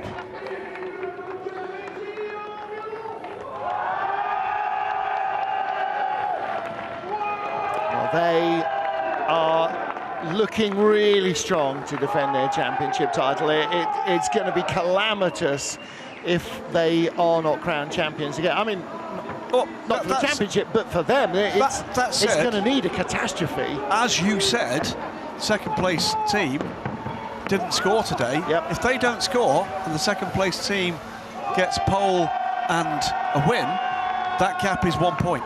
It's 11 points. I thought there were 26. It was 12 coming in. So if there's if they score nothing and there's a 25-point swing to the other way, then we're back to zero. So it's still 12 points. Okay. But pole 11 points. Yes. I mean, everything is still possible. Everything is still possible. Meanwhile, let's catch up with our winners in GT3 from Kessel Racing. Joined now by the winners in GT3, or the winner, should I say, as your teammate is missing. But it's a huge congratulations to Kessel Racing. Lorenzo, tell us about your stint in the car and how it was, because prior to you getting in the car, there was lots of intervention. Yeah, it was a bit chaotic, let's say. It's not easy actually. I never raced in this championship. It's my first time. I mean, I raced in the LMS, but here no. So it was a bit tough with the LMP3s. It's not easy, especially in the restarts, to manage everything. But yeah, we kept everything fine. So yeah, so happy for the win. Amazing start in this championship. Congratulations. Off you go to enjoy the celebrations. Thank you so much. All sorts of confusion. The 77 SMP SMC McLaren and car number 17, the Kessel Racing Ferrari that finished second, also both being investigated for not following instructions. Anyway. It seems odd that 3 would ignore instructions. That sounds to me like someone directed them where they shouldn't have done. It rather does, and yeah, that's part of what the delay is. There's the 1 to 10 is the 2 Kessel Racing cars that are scored over the line first and second. Code Racing's Aston Martin third. That is the championship position, though. It's a Racing Spirit Le Mans car with a 21-point lead now over the 21 Kessel Racing squad, and then Dynamic a further 12 points back. And that's a really important change around for that Kessel Racing crew, because they have struggled a little bit, but have closed the gap now. So still 5th place, Valentin Asiclo and Philippe Saga. That's not a bad place to find yourself. There you go. It is, of course, a new look 21 crew. Pecco Molto not with us this weekend. It was Lorenzo Ferrari that stepped in to great effect today, and when it was go time, he had plenty of go.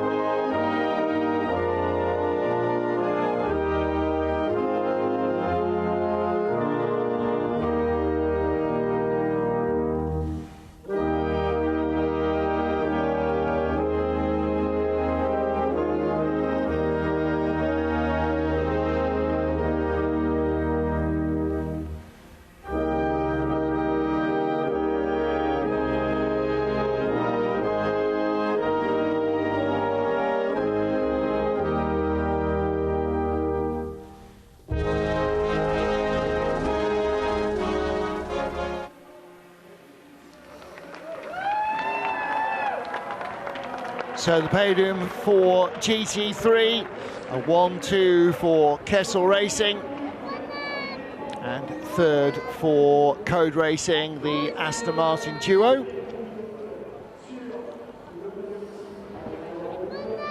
He's looking for a drive next time out. In the development program, maybe a couple of years down the line. Further messages coming in. Not too worried about driving time for the car finishing 17th in class, car 6. So it's going to be inconsequential in terms of the championship. But again, you know, another in a topsy-turvy race where there were lots and lots of opportunities to get your drive time correct. Yeah. That was that the car that stopped out of sync with everybody else, the ANS Motorsport car? It was.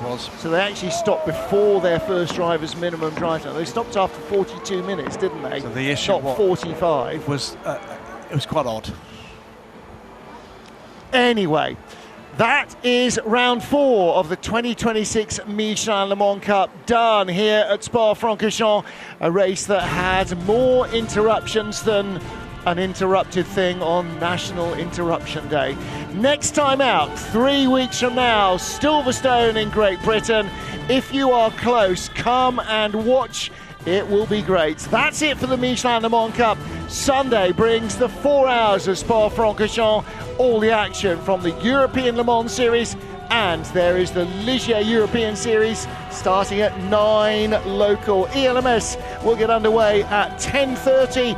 Until then, from Graham Goodwin, me, Martin Haven, and the entire crew here, it's goodbye from Spa.